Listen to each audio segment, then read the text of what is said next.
आप सभी को मेरा नमस्कार। उम्मीद करता हूँ कि आप सभी लोग बेहतर होंगे। अभी देख लीजिए रात के कितने बज रहे हैं, 12:40 हो रहा है।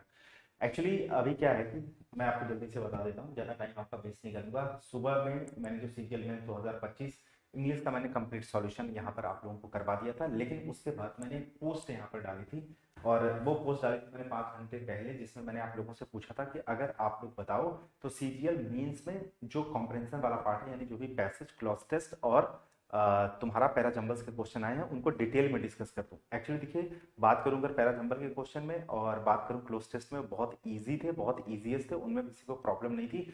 लेकिन जो पैसेज थे उसमें प्रॉब्लम थी। अब पैसेज जब आप पढ़ते हो तो पैसेज आपको लगता है कि वो इतना ज्यादा डिफिकल्ट नहीं है, ये तो मॉडरेट पैसेज है, लेकिन उनका जो क्वेश्चन पूछने का तरीका था वो बहुत डिफिकल्ट था। वो किसमें था?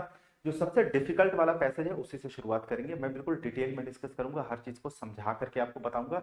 और साथ ही साथ अगर इस तरह के क्वेश्चंस आपके एग्जामिनेशन में आते हैं तो इन क्वेश्चंस को किस तरीके से करना है वो भी मैं आपको समझाऊंगा। इसमें सब कुछ समझ में आ जाएगा। इसमें प्रॉब्लम क्या है, जनरली होता क्या है कि जो हमारे सामने पैसेज दिया होता है, ठीक है, जैसे मान लीजिए ये पैसेज है। जब ये ओवरऑल पूरा पैसेज पढ़ोगे ना तो इस पैसेज में पढ़ करके आपको लगेगा ये तो बहुत इजी पैसेज है, लेकिन जब आप इनके क्वेश्चन करने पर आओगे तो इनमें इतने लेंदी इनके ऑप्शन दिए गए हैं, फिर आपको ऐसा लगेगा यार जो पैसेज में हमारे सेंटेंसेस दिए हैं ये सेंटेंसेस मैच नहीं कर रहे हैं, टैली नहीं कर रहे हैं। तो एक्चुअली ये क्वेश्चंस में एक होता है जो इंप्लाइड मीनिंग कन्वे करता है, यानी सारा का सारा रिलेट आपके पैसेज से ही है, लेकिन इसमें जो ऑप्शंस दिए गए हैं वो इंप्लाइड है, हिडन है, वो डायरेक्टली सेंटेंसेस आप वहां पे टैली या मैच नहीं करा पाओगे। पहले तो आपको पूरा का पूरा पैसेज समझना पड़ेगा, उसके बाद आपको आंसर देना पड़ेगा। तो आपको बिल्कुल टाइम वेस्ट नहीं करते हैं, बिल्कुल मैं आपको बताता हूँ इसको किस तरीके से आपको सॉल्व करना है, ठीक है। रात में क्यों रिकॉर्ड कर रहा हूँ? क्योंकि आपको पता है कंटेंट वगैरह जैसे बनाना होता है, ये सारी चीजें, और रात में मुझे नींद नहीं आती है, एक बड़ी प्रॉब्लम ये है। तो मुझे लगा कि आप लोगों ने कमेंट किया, मैंने पोस्ट डाली थी, आप लोग चाहते थे डिटेल डिस्कशन कर दिया जाए। ये क्लास सुबह आपको मिल जाएगी, तो अगर सुबह मिले तो इसके लिए मुझे रात में खड़े होकर के इसको रिकॉर्ड करना पड़ेगा, ठीक है। तो देखो जल्दी जल्दी इसको पहले पढ़ लेते हैं।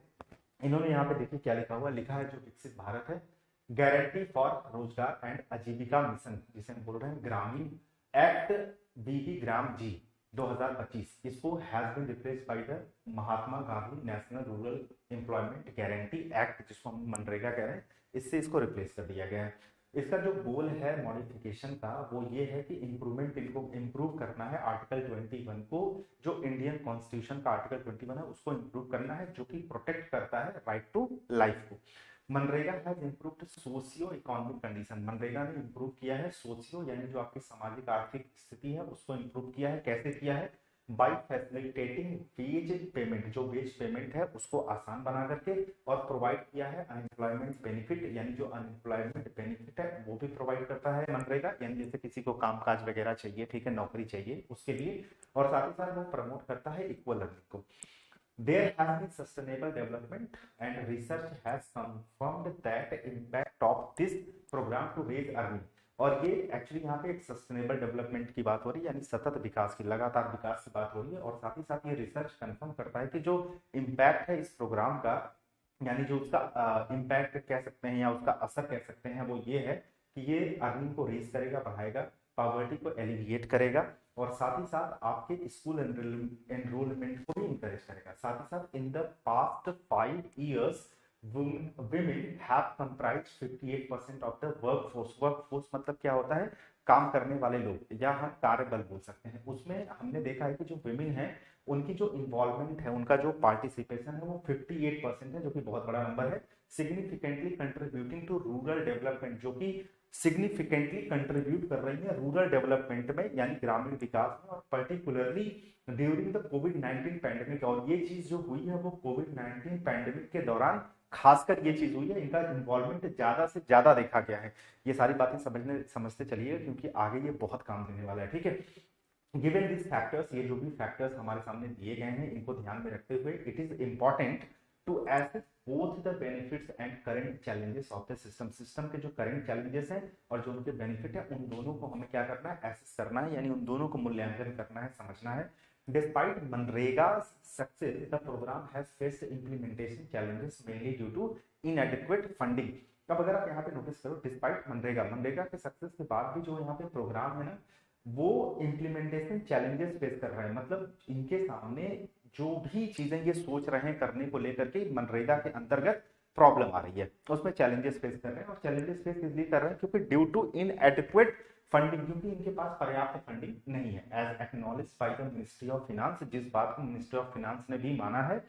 डिलेज इन वेज पेमेंट्स, इनके जो पेमेंट्स हैं, जो ये लोग वेज पेमेंट करते हैं, भुगतान करते हैं, उसमें भी देरी हो रही है। And fewer work opportunities have resulted from this lack of fund, और लैक ऑफ फंड की वजह से जो अपॉर्चुनिटीज हैं वो भी कम हुई हैं। ठीक है, अब क्या है, ऑब्वियस सी बात है, देखिए कोई भी अगर आपके पास काम मांगने आएगा, जिससे मनरेगा में ये कहा जाता है कि काम मांगना आपका अधिकार है, आप काम मांगने आएंगे तो आपको पैसा मिलेगा, इसीलिए लोग काम करने आते हैं।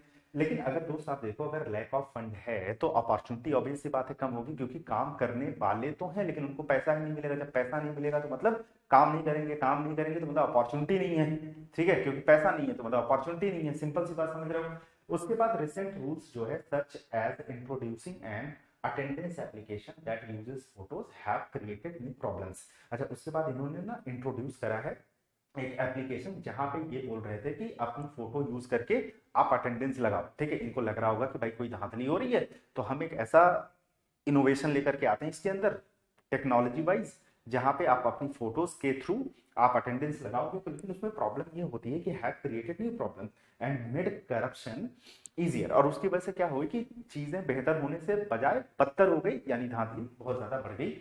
ड्यू टू दिस इश्यूज, इन इश्यूज के कारण फिर जो बीबी प्रोग्राम जी एक्ट है वो इंट्रोड्यूस किया गया, और इंपॉर्टेंट चेंजेस जो है उन्होंने इंट्रोड्यूस किया, इंक्लूडिंग सेक्शन इसमें 5 और 5 आया, which give the union government greater control over the public work programme, जहां पे मतलब कि जो आपकी सेंट्रल गवर्नमेंट है वो सीधे सीधे उस पर नजर रख पाए कि किसी तरह की जो भी धांधली हो रही है या जो भी करप्शन हो रहा है उस पर रोक लगा पाए।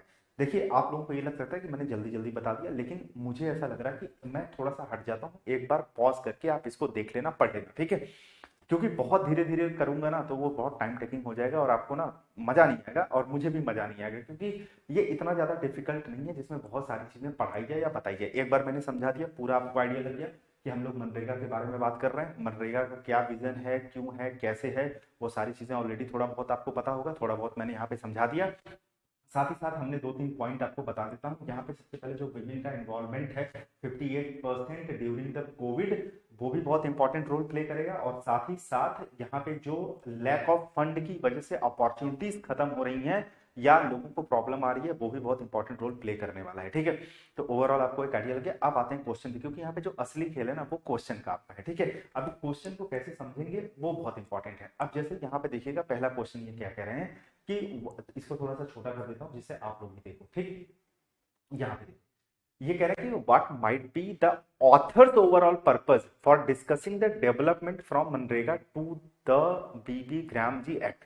तो यहाँ पे ओवरऑल क्या कह रहे हैं कि ऑथर का ओवरऑल पर्पस क्या है। ठीक है, for discussing the development from MNREGA. अब एक एक करके समझना, अगर आपको ओवरऑल पैसेज थोड़ा बहुत आइडिया लग गया है, मैं भी आपको आइडिया दे भी दूंगा इनको करने का तरीका क्या होता है। अब जैसे बहुत सारे लोग ये कहते हैं कि सबसे पहले क्वेश्चन पढ़ लो उसके बाद पैसेज पढ़ो, इस तरह के अगर पैसेज आएंगे तो आप फेल हो जाएंगे। उसमें फेल इस वजह से हो जाएंगे क्योंकि इसमें ज्यादा से ज्यादा इंप्लाइड मीनिंग आपसे पूछी गई है। ठीक है, अब इसमें क्या है कि आर्ग्यू ये है कि ये कह रहे हैं कि ये तर्क ये दिया जा रहा है कि जो ट्रांजिशन है मतलब ए राइट्स बेस्ड फ्रेमवर्क का वो एंड एआई बेस्ड सिस्टम में कर दो। तो यहाँ पे बात हो रही है ट्रांजिशन करने की, यानी स्विच करने की। किस चीज में स्विच करने की हो रही है?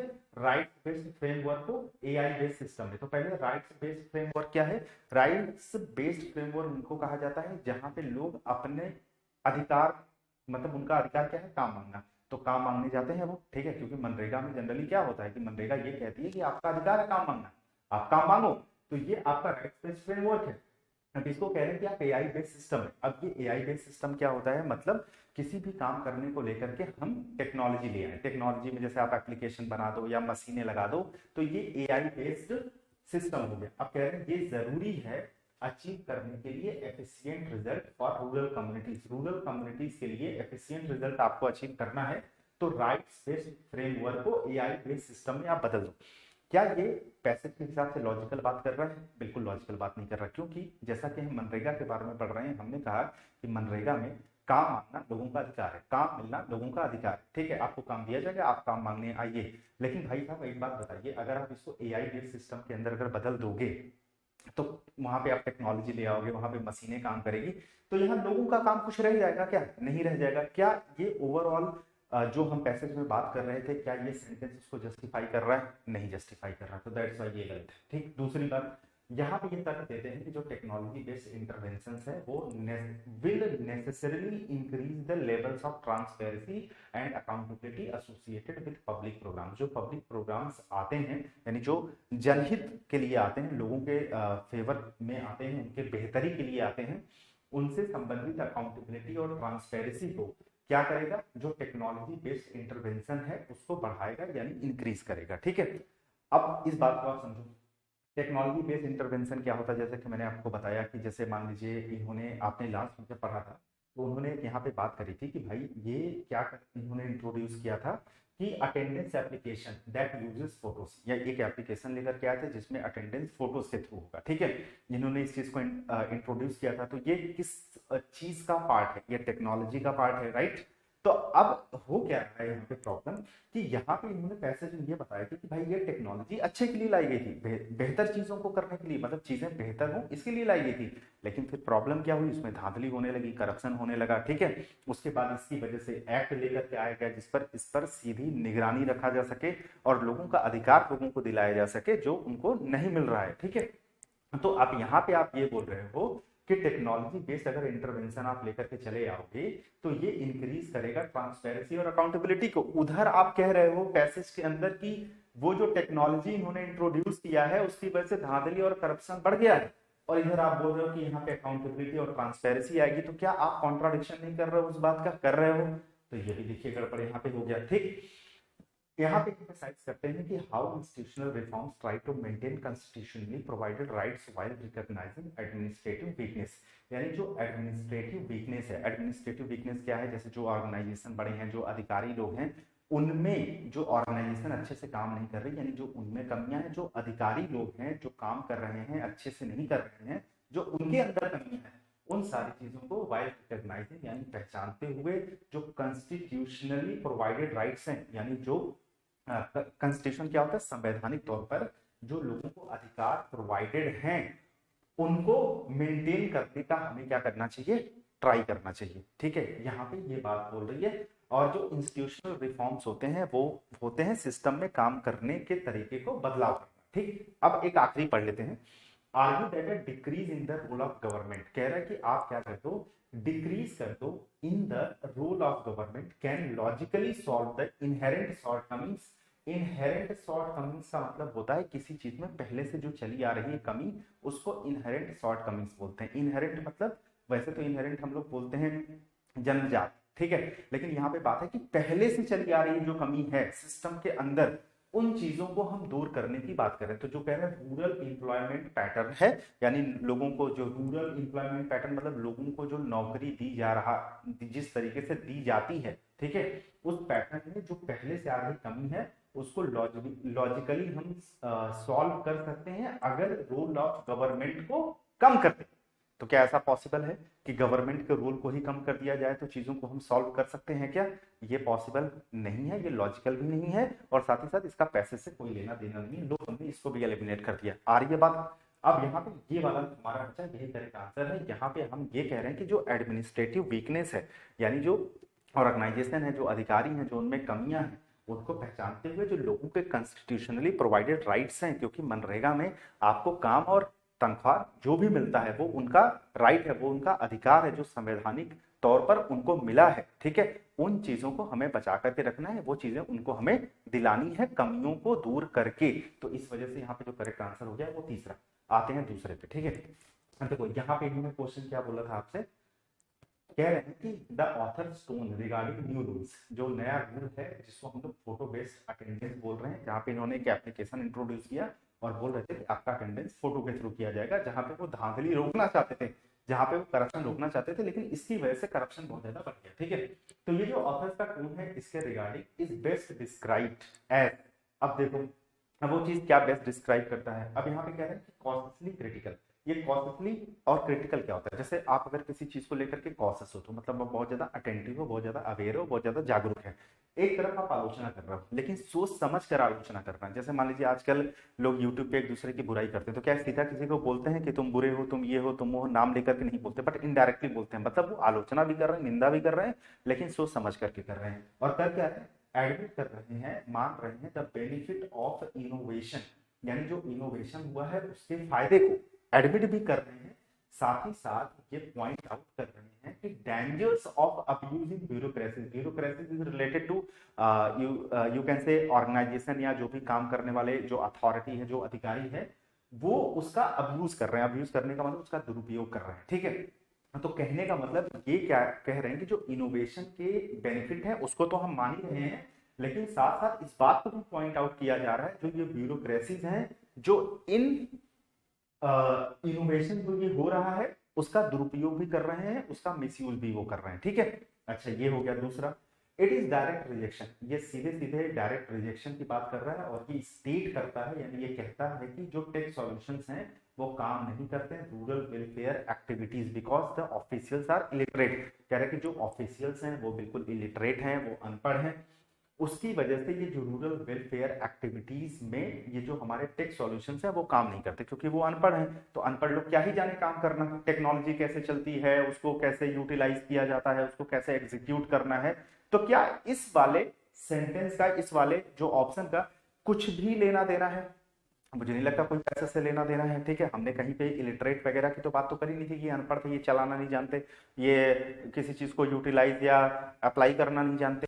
तो उसके बाद तीसरे में बात आ रही है detachedly descriptive outlining reforms to procedures without evaluating judgement. देखो, अब इसको समझने के लिए पहले यहाँ पे देखो क्या लिखा है, डिटैचेडली डिस्क्रिप्टिव। डिटैचेडली डिस्क्रिप्टिव को समझने के लिए आप ऐसे समझो, जैसे आप न्यूज देखते हो, तो जब न्यूज बोलने वाला जो भी न्यूज रिपोर्टर होता है, वो जो भी न्यूज हुआ रहता है, मतलब जो भी इवेंट या जो भी इंसिडेंट होता है उसके बारे में वो फैक्ट बताता है या अपनी राय देता है। आप कहोगे सर जैसे कहीं पे कोई घटना हो गई है, वो उस घटना के बारे में सिर्फ बताता है, मतलब जो भी फैक्ट्स हैं वो आपके साथ शेयर करता है, वो किसी भी तरह की अपनी राय नहीं देता है। जैसे हमने आपसे ये बोला कि विराट कोहली आज 50 गेंदों पे 200 रन मार दिया, ठीक है, ये हमने फैक्ट आपके सामने स्टेट कर दिया, हमने आपको बता दिया।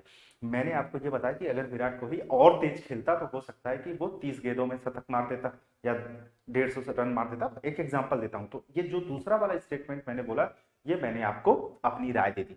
लेकिन यहाँ पे राय देने की बात नहीं हो रही है, यहाँ पे जो आउटलाइनिंग रिफॉर्म्स है, मतलब जिस तरीके से काम काज हो रहा है या चल रहा है, उसको as it is without evaluating judgment, मतलब बिना किसी जजमेंट किए, ठीक है, जैसे था एज इट इज उसको बता दिया गया, जो फैक्ट था उसको स्टेट कर दिया गया, उसमें अपना कोई भी पर्सनल ओपिनियन नहीं दिया गया, ठीक, okay. Digital interventions will resolve long standing governance issues. अब कह रहे हैं कि लॉन्ग स्टैंडिंग जो बहुत पहले से गवर्नेंस इशू चले आ रही है, उसको जो ये डिजिटल इंटरवेंशंस है, यानी अगर आप टेक्नोलॉजी ले आते हो, टेक्नोलॉजी जैसे एप्लीकेशन, मशीन वगैरह इस तरह की चीजें, तो वो उसको क्या कर देगी, रिजॉल्व कर देगी। अब जैसा कि हमको पैसेज से इस बात को रिलेट करना है, जैसा कि पैसेज में उन्होंने बोला था कि भैया टेक्नोलॉजी तो ये लेकर के चले आए, कौन कहे इससे चीजें बेहतर होने को, चीजें और बर्बाद हो गई, ठीक है। तो कहने का मतलब ये हो गया कि ये काम नहीं करेगा, क्योंकि देखिए यहाँ पे आपको ना पैसेज से कनेक्ट रहना है, पैसेज से आपको लिंक रहना है। बहुत सारे लोग होते हैं ना अपना थॉट लगाने लग जाते हैं, ठीक है, आपको पैसेज से बाहर नहीं जाना है, जो पैसेज का कॉन्टेक्स्ट है उसके बाहर आपको नहीं जाना है। आपको भले ये पर्सनली अभी लग रहा हो कि हाँ यार, अगर सही मायने में अगर हर चीज को डिजिटल कर दिया जाए, हर चीज में बेहतर टेक्नोलॉजी अगर घुसा दिया जाए तो चीजों को बेहतर बनाया जा सकता है, ये आपका अपना ओपिनियन हो गया। लेकिन हमने कहा कि आपको कनेक्टेड, एसोसिएटेड रहना है पैसेज से। जैसा पैसेज बोल रहा है, जैसा पैसेज का कॉन्टेक्स्ट है, उसी के अकॉर्डिंग आपको चीजें करनी है। तो यहाँ पे दोस्त आपका ये वाला काम नहीं करेगा। साथ ही साथ देखो, वहां पे जो उन्होंने बोला था कि कॉशियसली क्रिटिकल, मतलब उन्होंने सोच समझ करके एकदम आलोचना इस बात की थी कि वो इनोवेशन के बेनिफिट को भी एडमिट कर रहे हैं, साथ ही साथ पॉइंट आउट कर रहे हैं उसके दुरुपयोग का भी। जैसा कि आपने देखा कि भाई अगर टेक्नोलॉजी आप किसी में लाते हो, बेहतर तो चीजें हो जाती हैं, जैसा हमने पैसेज में पढ़ा था, लेकिन उसकी वजह से करप्शन भी बढ़ गया, उसकी वजह से धांधली भी बढ़ गया, जिसकी वजह से पैसेज में हमने पढ़ा कि एक्ट बनाया गया जिससे सरकार सीधी उस पर नजर रख पाए, और जो कॉन्स्टिट्यूशनली प्रोवाइडेड राइट्स हैं वो लोगों को दिला पाए, ठीक है, ये चीज। तो कहने का मतलब ये हुआ कि ये बिल्कुल आपका सही है, अगर हम पैसेज पढ़ें और पैसेज से अगर हम इसके इम्प्लाइड मीनिंग को जस्टिफाई करें तो यही जस्टिफाई करेगा, ये तो करेगा नहीं। और यहाँ पे आपने बोला था डिटैचेडली डिस्क्रिप्टिव, यानी जो भी इनकी आउटलाइनिंग रिफॉर्म्स हैं, मतलब काम करने के तरीके में क्या क्या बदलाव आया है, काम करने के तरीके में क्या क्या बदलाव आया, उसको उन्होंने एज इट इज आपको बता दिया। वो जो फैक्ट था, वो जो तथ्य था, वो उन्होंने आपको एज इट इज बता दिया, उसमें अपना कोई भी ओपिनियन या अपनी राय नहीं रखी। तो इसका तो कोई पैसे से लेना देना है। साथ ही साथ इन्होंने डायरेक्ट रिजेक्शन दिया और ये बताते हैं कि इलिटरेट वाली बात, देखिए इलिटरेट वाली बात भी हमने पैसेज में तो कुछ करी नहीं थी इस तरीके से, तो आप समझ रहे हो कि ये सारी चीजें क्यों मैं एलिमिनेट कर रहा हूँ और क्यों आंसर लगा रहा हूँ, क्योंकि मैं हर चीज पैसेज से ही रिलेट कर रहा हूँ। बट आप ये देख रहे होंगे कि पैसेज में ये चीजें डायरेक्टली मेंशन नहीं है, राइट। तो कहने का मतलब ये इंप्लाइड मीनिंग दी गई है। अब जैसे ये देखो आप, अब ये वाले ना आप लोगों के होश उड़ जाएंगे, हो सकता है एग्जामिनेशन में कुछ लोगों के उड़े हों, लेकिन 2026 के लिए अगर आप तैयारी वगैरह कर रहे हो ना, तो इन चीजों को थोड़ा ध्यान से देख करके जाइएगा किस तरह के क्वेश्चंस बन रहे हैं। जैसे कह रहे हैं what can be reasonably inferred, infer मतलब होता है किसी चीज को जैसे कंक्लूड करना या किसी चीज का निष्कर्ष निकालना, about the relationship between women's participation and rural resilience during the pandemic, यानी पैंडेमिक के दौरान हम बात करें जो रूरल रेजिलियंस है, रूरल रेजिलियंस क्या होता है, और विमेन्स पार्टिसिपेशन, विमेन्स पार्टिसिपेशन आप लोगों ने पढ़ा था कि ड्यूरिंग द पैंडेमिक, पैंडेमिक के दौरान जो औरतें थी उनका जो पार्टिसिपेशन था वो 58% था, जो कि ऑब्वियसली बात है बहुत ज्यादा था। अब वो क्यों था, कैसे था, वो अभी मैं आपको यहाँ पे समझाता हूँ। और जो रूरल रेजिलियंस होता है मतलब मुश्किल समय में हार ना मानना, तो अगर मैं रेजिलियंस मतलब स्ट्रांग बने रहना, ठीक है। तो पैंडेमिक के दौरान आपने देखा होगा लोगों की क्या हो गई थी, अत्याचार हो गई थी, मतलब हर कोई परेशान था, नौकरी जा रही थी, लोग को बीमारी हो रही थी, लोग मर रहे थे। उसके दौरान जो बात कर रहा रूरल रेजिलियंस की, यानी इन लोगों ने महामारी के समय में भी हार नहीं माना, एकदम मजबूती से डटे रहे, खड़ी रहे, और साथ ही साथ उनका जो पार्टिसिपेशन, उनके बीच में जो रिलेशन है उसको आपको इन्फर करना है, मतलब उसके बारे में जो कंक्लूजन है वो आपको बताना है, ठीक है, इसके बारे में। तो पहला जो हमारे सामने ऑप्शन है वो कहता ये है कि द फैक्ट, जो फैक्ट है that they were active seemingly led to the acceleration of the community's fiscal problem because it resulted in program expenditure being amplified during a time of uncertainty, ठीक है। अब यहाँ पे फैक्ट ये कह रहे हैं कि they were actively seemingly led to the acceleration, मतलब ये जितनी भी आपने पहले बार मैं पैसेज पर लेकर के चलता हूँ, तो पैसेज में सीधे सीधे यहाँ पे आप देखिएगा, यहाँ पे विभिन्न को क्या बताया गया कि हैव कंप्राइज 58% ऑफ वर्कफोर्स, यानी ये वर्कफोर्स में इनका जो पार्टिसिपेशन था वो 58% था। तो अब आप आ जाइए ऑप्शन में, तो ऑप्शन में यही कह रहा है कि they were actively seemingly led to acceleration of the communities fiscal problems. अब इसमें देखिए प्रॉब्लम क्या है ना कि जो, अब इसको ना थोड़ा सा मुझे समझाना पड़ेगा। जैसे मान लीजिए पैंडेमिक चल रहा है, तो पैंडेमिक में आपने देखा होगा कि पूरी तरीके से जो हमारी अर्थव्यवस्था थी बेहतर तो नहीं थी, नीचे सबकी जो इकोनॉमी थी वो नीचे आ गई थी, ठीक है, मतलब जो आपकी जनरल इकोनॉमी होती है वो डिसरप्ट हो गई थी, राइट। अब उसमें क्या होता है कि जब इकोनॉमी डिसरप्ट हो जाती है तो सरकार के पास जो फंड होते हैं वो लिमिटेड रहते हैं, मतलब उसमें वृद्धि तो हो नहीं रही है, या तो जितना पहले फंड था उससे तो कम ही हो रहा है, क्योंकि बाकी चीजों में तो पैसे लग ही रहे हैं, वेलफेयर में, राइट। अभी आप मत सोचना सर वेलफेयर में पैसे कैसे लगते हैं, आप बस इसके चीजों को समझना लॉजिकली, ठीक है। तो वेलफेयर में तो पैसे लग रहे हैं, तो एक तो इकोनॉमी बूस्ट हो नहीं रही है, इकोनॉमी एक जगह पे टिकी हुई है और धीरे धीरे नीचे आ रही है, ऊपर से इतनी जो 58% का जो पार्टिसिपेशन है विमेन का, ये चीज क्या कर रही है, फिजिकल प्रॉब्लम्स क्रिएट कर रही है, यानी physical is related to financial, ठीक है, फिनांस, तो मतलब जो वित्तीय समस्याएं हैं उस चीज को क्या कर रही है, एक्सिलरेट कर रही है, उस चीज को बढ़ा रही है। It resulted in programme expenditure being amplified, जिसकी वजह से जो सरकार के जो एक्सपेंडिचर है, जो मतलब उनका खर्चा है, वो चीज भी क्या हो रहा है, बढ़ रहा है, एम्पलीफाइड हो रहा है during a time of uncertainty, during a time of uncertainty का मतलब पैंडेमिक के दौरान, ठीक है। तो पैंडेमिक के दौरान इनकी इतना ज्यादा इन्वॉल्वमेंट की वजह से जो एक्सपेंडिचर था, जो खर्चे थे, वो क्या है, बढ़ रहे थे, और जो फिजिकल प्रॉब्लम, जो फिजिकल प्रॉब्लम्स थी वो भी क्या हो रही थी, एक्सिलरेट हो रही थी। यहां तक थोड़ा बहुत क्लियर है। अगला देखिएगा, उनकी जो सिग्निफिकेंट इन्वॉल्वमेंट है contributed to the continuation of the community through the maintenance of the local economy in spite of the general economic disruptions that were happening। अब कह रहे हैं जो उनकी सिग्निफिकेंट, सिग्निफिकेंट का मतलब यहाँ पे है महत्वपूर्ण से, मतलब जो उनका इन्वॉल्वमेंट था बहुत ज्यादा था 58%, और वो इन्वॉल्वमेंट ने क्या किया था कि जो कम्युनिटी की कंटिन्यूएशन थी, यहाँ पे कंटिन्यूएशन का मतलब उनकी एग्जिस्टेंस है, ठीक है। तो उनकी जो कम्युनिटी की एग्जिस्टेंस थी उसको बना करके उन्होंने रखा, ठीक है। कैसे, वो अभी समझाता हूं मैं आपको। Through the maintenance of the local economy in spite of general, जो आपकी जनरल इकोनॉमिक डिसरप्शंस थे उसके बावजूद, लेकिन जो लोकल इकोनॉमी थी उसको उन्होंने मेंटेन रखा। जैसे मान करके चलिए, ये सपोज करिए एक गांव है, ठीक है। अब इस गांव में जो 58% महिलाएं हैं वो लगातार काम कर रही हैं, ठीक है। ज्यादातर आपने देखा होगा कि जो पुरुष होता है वो कहीं कहीं बाहर काम करता है, कोई दिल्ली में काम कर रहा है, कोई मुंबई में काम कर रहा है, कोई कहीं काम कर रहा है। तो ये पैंडेमिक होने की वजह से क्या हुआ कि लोगों के अपने अपने काम छूट गए, ठीक है। लोगों को नौकरी से निकाल दिया गया, लोग अपने अपने गाँव आ गए, ठीक है। अब जब अपने गाँव आ गए तो उनके पास नौकरी तो थी नहीं, तो अब उसमें जो महिलाएं थी, मतलब जो उनके एरिया में जो काम था, उन्होंने वो काम करना शुरू किया। जब वो काम करेंगी तो वही कह रहा है कि उनका जो सिग्निफिकेंट इन्वॉल्वमेंट था ना, उसकी वजह से जो उनकी कम्युनिटी थी उसकी जो अस्तित्व था, ठीक है, उसको उन्होंने बनाए रखा, उसकी स्थिति उन्होंने बेहतर बनाई रखी। और through the maintenance of the local economy, यानी जो जनरल इकोनॉमिक डिसरप्शन है, जनरल इकोनॉमिक डिसरप्शन का मतलब हो गया जो हमारी जनरल इकोनॉमी है, यानी हमारे पूरे जो देश की इकोनॉमी है वो डिसरप्ट थी, उसके बावजूद भी इनके सिग्निफिकेंट इन्वॉल्वमेंट की वजह से इनकी लोकल इकोनॉमी मेंटेन थी। बहुत अच्छी तो नहीं थी लेकिन मेंटेन थी, क्योंकि इतनी औरतें काम कर रही, ठीक है, दैट वर हैपनिंग। नेक्स्ट में देखिएगा, their involvement could have led to a decrease in total programme productivity owing to the fact that the local populace was heavily burdened with expanded caregiving during the pandemic।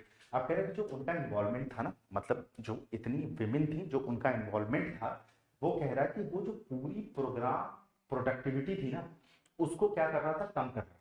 और कम क्यों कर रहा था, कम इसलिए कर रहा था कि the fact that the local population was heavily burdened with expended care giving during, क्योंकि वहां पे मतलब जैसे जो औरतें थी उनके पति भी रहे होंगे, उनके बच्चे भी रहे होंगे, उनके घर में और लोग रहे होंगे ना, तो वो कह रहा है कि जो पॉपुलेशन वाज हैवीली बर्डन्ड, उनके ऊपर जैसे पैंडेमिक में लोग बीमार थे, लोगों की तबीयत खराब हो रही थी, कोई बीमार था या किसी को कोई प्रॉब्लम थी, उसमें उनको बहुत ज्यादा क्या करना पड़ रहा था, केयर करना पड़ रहा था, उनकी देखभाल करनी पड़ रही थी, घर का सारा काम करना पड़ रहा था, जिसकी वजह से उनके ऊपर हैवली बर्डन था, उनको ध्यान केयर गिविंग करना पड़ता था, उनको ध्यान वगैरह पैंडेमिक के दौरान देना पड़ता था।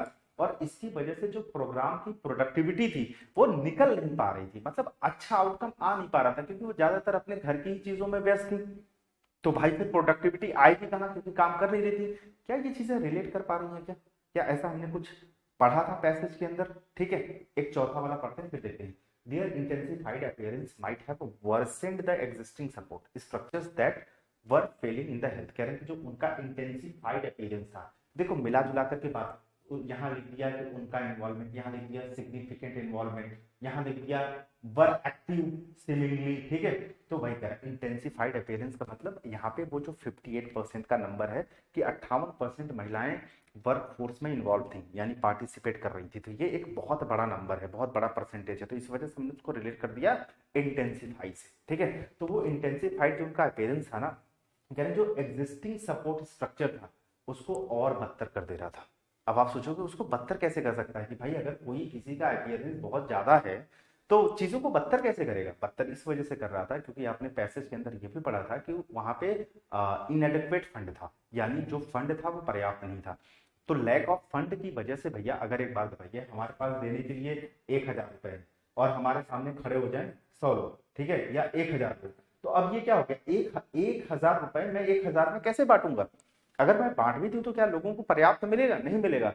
तो ये प्रॉब्लम थी वहां पे। तो दैट्स व्हाई ये जो इंटेंसिफाइड उनका अपीयरेंस था ये एग्जिस्टिंग सपोर्ट सिस्टम को और बदतर बना रहा था और गड़बड़ बना रहा था, ठीक है। ये सारी बातें हम समझ गए यहाँ पे, ठीक। अब हमें ये देखना है कि दोस्त यहाँ पे कौन सी ऐसी चीजें हैं जो हम इस चीज को बेहतर मतलब जस्टिफाई कर सकते हैं कि ये वाला हमारा करेक्ट आंसर हो जाएगा। आप बताओ, इतनी चीजें मैंने आपको बता तो दी, आप एक बार इसको पॉज करना और पॉज करने के बाद आप मुझे बताना आपको क्या लग रहा है कि इसका आंसर क्या होगा। तो इसका आंसर देखो दोस्त ये होगा कि ये वाली बात तो कहीं से पैसेज भी जस्टिफाई नहीं कर, यहाँ पे ऐसा कुछ भी हमने पैसेज में नहीं पढ़ा था कि भाई उनके घर के जो बच्चे थे, बूढ़े थे, या उनका पति था, उनकी तबीयत खराब थी जिसकी वजह से उनके ऊपर बहुत ज्यादा बर्डन था और इस वजह से वो जो भी काम कर रही थी उसमें प्रोडक्टिविटी नहीं ला पा रही थी, ये भी गड़बड़ है।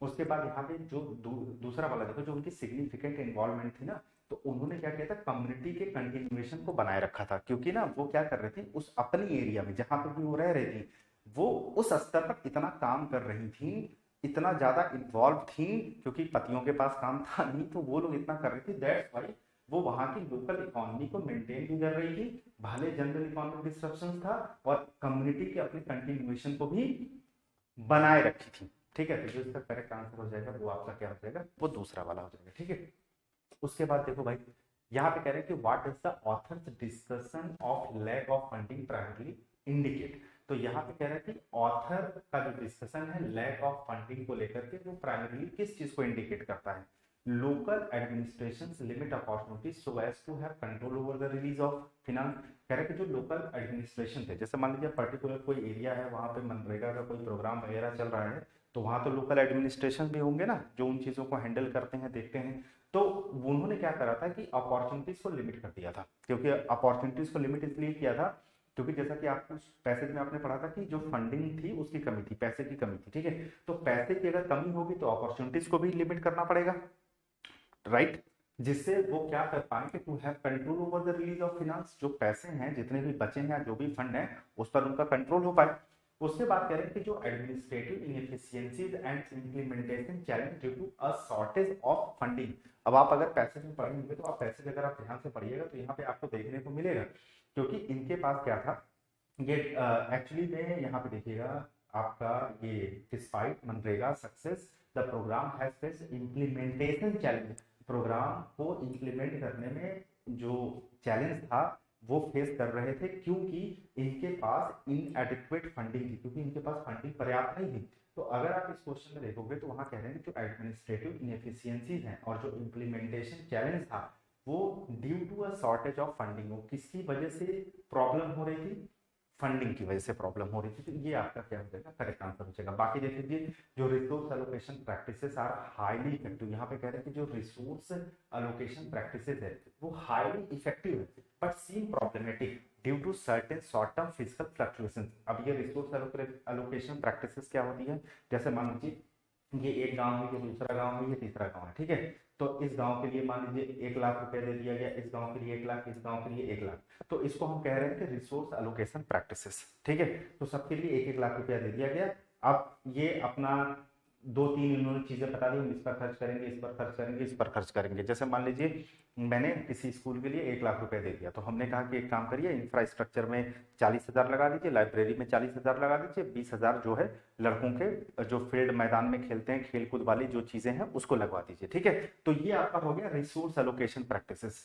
आप कह रहे हैं कि वो हाईली इफेक्टिव तो है, ठीक है, इसमें कोई दिक्कत नहीं है, लेकिन यहाँ पे प्रॉब्लमेटिक क्या था, certain short term physical fluctuations, क्योंकि उस टाइम फिजिकल यानी फिजिकल मतलब होता है फिनांस से रिलेटेड, जो वित्तीय फ्लक्चुएशंस हो रहे थे, जो फंड ऊपर नीचे हो रहा था, क्योंकि फंड का फ्लो सही नहीं था, तो उसकी वजह से वो जो प्रैक्टिसेस हैं वो हाईली इफेक्टिव तो थे, लेकिन प्रॉब्लमेटिक इसलिए हो रहे थे क्योंकि फिजिकल फ्लक्चुएशंस हो रहा था शॉर्ट टर्म में। ठीक है, decentralised authority has caused divergent effect. अब यहाँ पे जो आपका डिसेंट्रलाइज्ड अथॉरिटी है, जैसे सेंट्रलाइज्ड अथॉरिटी होती है, डिसेंट्रलाइज्ड अथॉरिटी होती है। सेंट्रलाइज्ड अथॉरिटी वो अथॉरिटी होती है जहां पे मान लीजिए ये 3 जने हैं, इनको देखने वाला कोई एक है, ये इसको भी कंट्रोल कर रहा है, इसको भी कंट्रोल कर रहा है, इसको भी कंट्रोल कर रहा है। ठीक है, तो ये सेंट्रलाइज अथॉरिटी होगी। मान लीजिए यहाँ सरकार बैठी है मेन, और ये बाकी लोगों को यहाँ से देख रही है।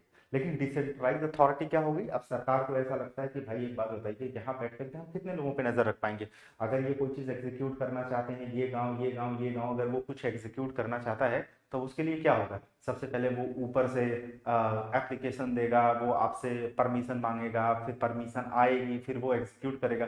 तो इस वजह से ये लोग क्या करते हैं, डिसेंट्रलाइज अथॉरिटी बना देते हैं कि भैया इस गांव के आप बन जाइए, इस गांव के आप बन जाइए, इस गांव के आप बन जाइए। ठीक है, उसमें डाइवर्जेंट इफेक्ट देखने को मिल रहा था, that will certainly lead to a reduction in job guarantee.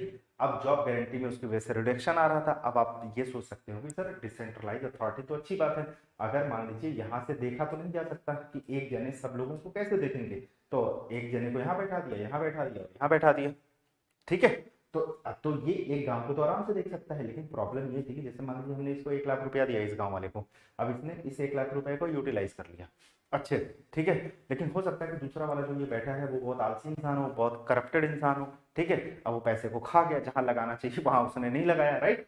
तो इस वजह से जॉब गारंटीज में रिडक्शन आ रही थी, तो ये बोल रहा है। तो मिला जुला के दोस्त यहाँ पे जो सही आंसर था वो ये था, एडमिनिस्ट्रेटिव इनएफिशिएंसी और इम्प्लीमेंटेशन चैलेंज थे due to shortage of funding. मैं बहुत तेज बोल तो नहीं रहा, बहुत तेज तो नहीं पढ़ा रहा हूँ, मुझे लग रहा है इतना तो जो स्पीड है वो आपको समझ में आ रहा होगा, क्योंकि अभी मैं धीरे धीरे बताऊँ, देखो एडमिनिस्ट्रेटिव इनएफिशिएंसी वो मुझे लगता है थोड़ा बोरिंग हो जाएगा, तो मेरा थोड़ा फ्लो यही है, क्योंकि मुझे लगता है ऑलरेडी एक बार तुम इसको देख चुके हो, तुम्हें थोड़ा डिटेल में पढ़ना था, तो मैं जल्दी जल्दी इस चीज को बता देता हूँ, ठीक है। तो मिला जुला के आंसर हमने क्यों किया, क्योंकि इसको हमने पैसे से रिलेट करा, बाकी चीजें हमने आपको बता तो दी, लेकिन ये पैसे से डायरेक्टली रिलेटेड नहीं थे। तो हमें यही चीज देखनी है कि जो इम्प्लाइड मीनिंग हो, हिडन मीनिंग हो, लेकिन पैसेज के कॉन्टेक्स्ट से रिलेट करता हो, ठीक। उसके बाद देखिए यहाँ पे क्या कह रहा है, हाँ जैसे आप मान लीजिए हमने आपको 4 क्वेश्चन बता दिए, ठीक है, ये बता दिया, दूसरा बता दिया, तीसरा बता दिया, चौथा बता दिया, अब हमने कैसे आपको सारी चीजें बताई वो भी आपको क्लियर हो गया है ना, जो इम्प्लाइड मीनिंग है, जो हिडन मीनिंग है, कैसे वो पैसे से रिलेट करके उस चीज को फाइंड आउट करते हैं, हमने वो चीजें कर ली।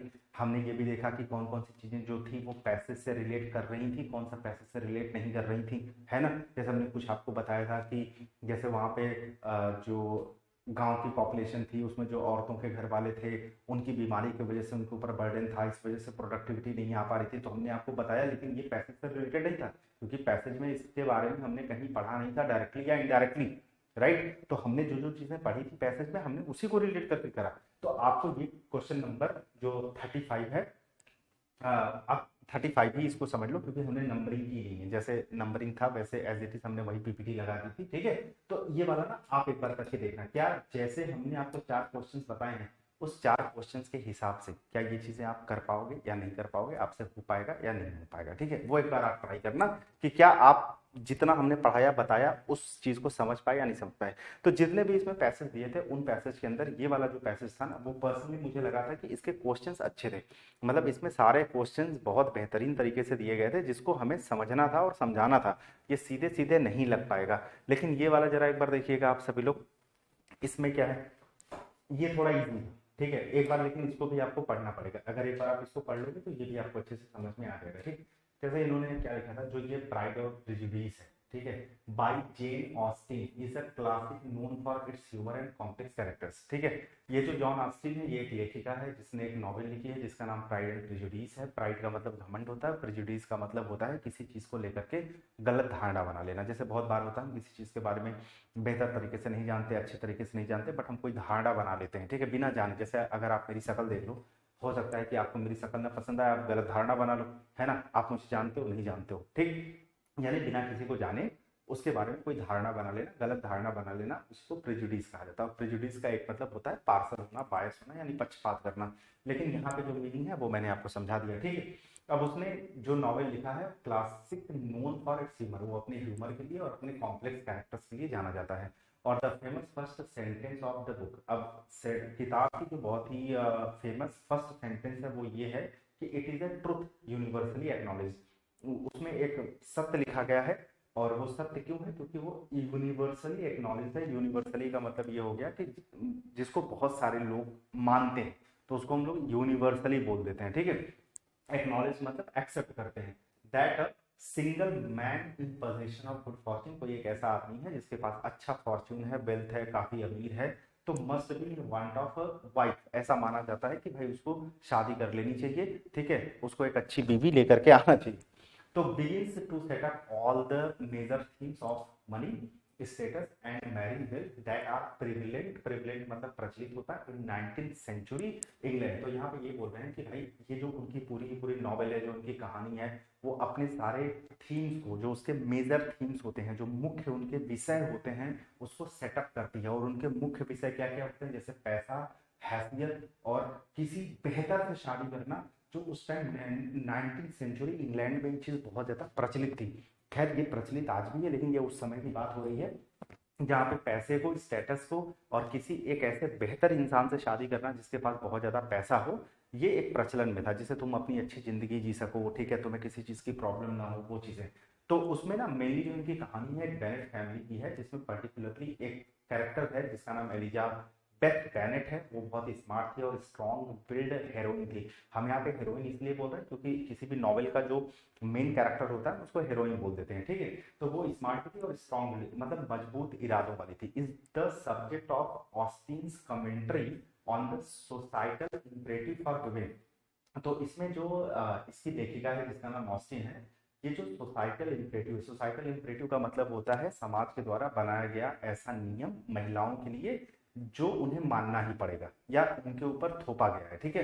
तो जो ऑस्टिन है वो विमेन के लिए जो सोसाइटल इम्परेटिव है, समाज द्वारा जो बनाया गया उनके लिए नियम है, उस पर वो टिप्पणी करती है। और to marry well and thereby have a stable income, उस पर उनकी टिप्पणी ये होती है कि उनको अच्छा, उनका मतलब वो टिप्पणी किस चीज पे करती है, जो सोसाइटल इम्परेटिव है। सोसाइटल इम्परेटिव क्या है औरतों के लिए, कि आप एक अच्छी जगह पे शादी कर लो, एक सेटल्ड इंसान से शादी कर लो जिसके पास पहले से बहुत ज्यादा पैसा है, और thereby have stable income, और आपके पास एक स्टेबल इनकम हो जाए, मतलब आप अपनी जिंदगी को अच्छे तरीके से जी सको और एंजॉय करो, ठीक है, क्योंकि स्टेबल इनकम होगी तो।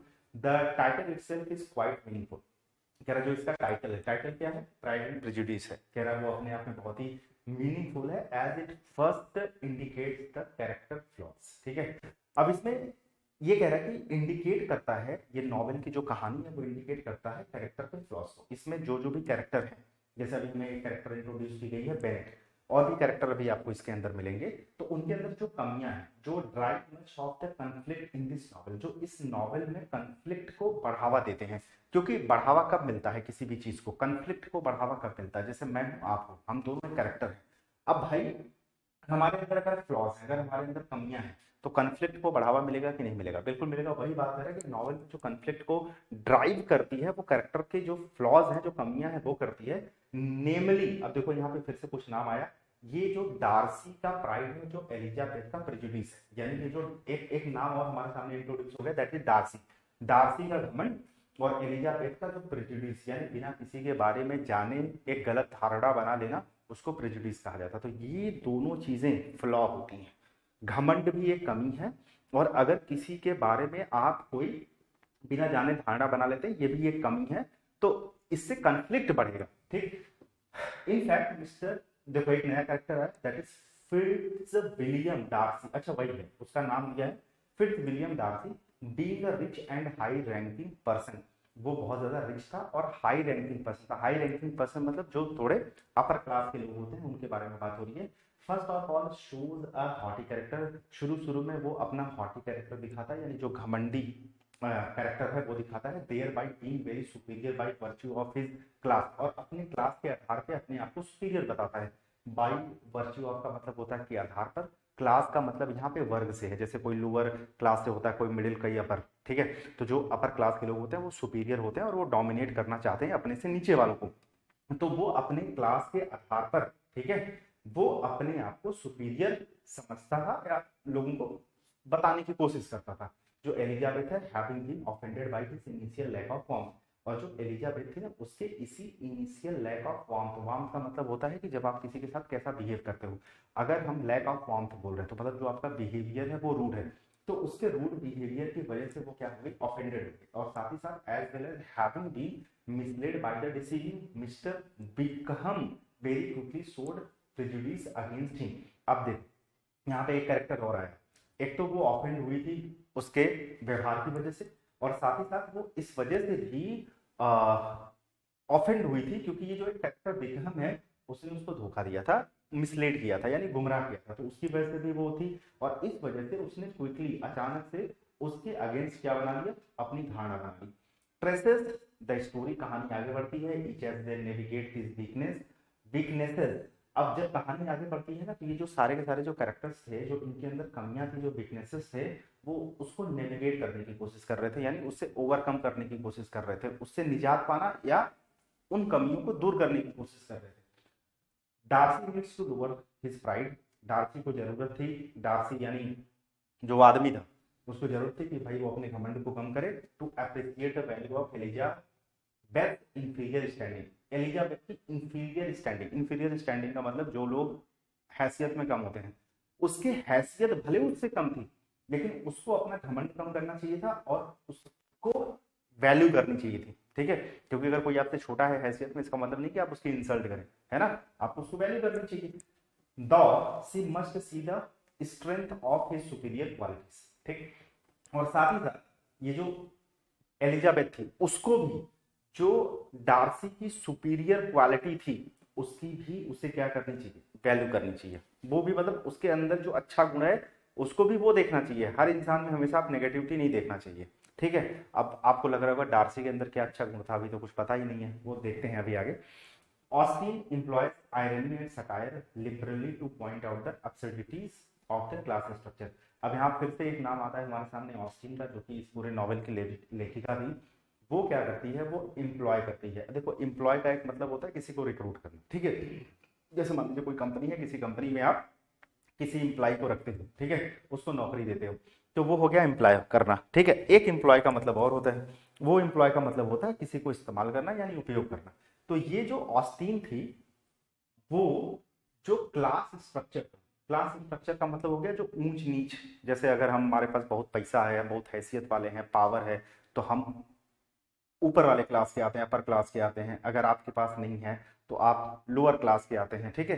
तो ये क्लास स्ट्रक्चर यही हो गया, पैसे वालों को ऊपर समझा जाता है, नहीं पैसे वालों को नीचे समझा जाता है। तो वो जो क्लास स्ट्रक्चर की एब्सर्डिटीज थी, ठीक है, वो उसको पॉइंट आउट करती है लिबरली, मतलब बिल्कुल खुल करके। और वो इस चीज को कैसे पॉइंट आउट करती है, कैसे लोगों को बताती है, सटायर। सटायर का मतलब होता है हास्यपूर्ण तरीके से, ठीक है। मतलब किसी चीज पर व्यंग कसना, ठीक है, किसी चीज का उपहास उड़ाना, मजाक उड़ाना, ठीक है, इस तरीके से वो इस चीज को देखती है। और पर्सनेजेस लाइक, पर्सनेज का मतलब होता है पात्र। अब इसमें देखिए कुछ नए पात्र जुड़ेंगे इस कहानी में, जिसमें एक है आपका ऑब्सिक्वियस मिस्टर कॉलिंस। ऑब्सिक्वियस का मतलब होता है चापलूसी, तो चापलूसी करने वाला ये इंसान है कॉलिंस।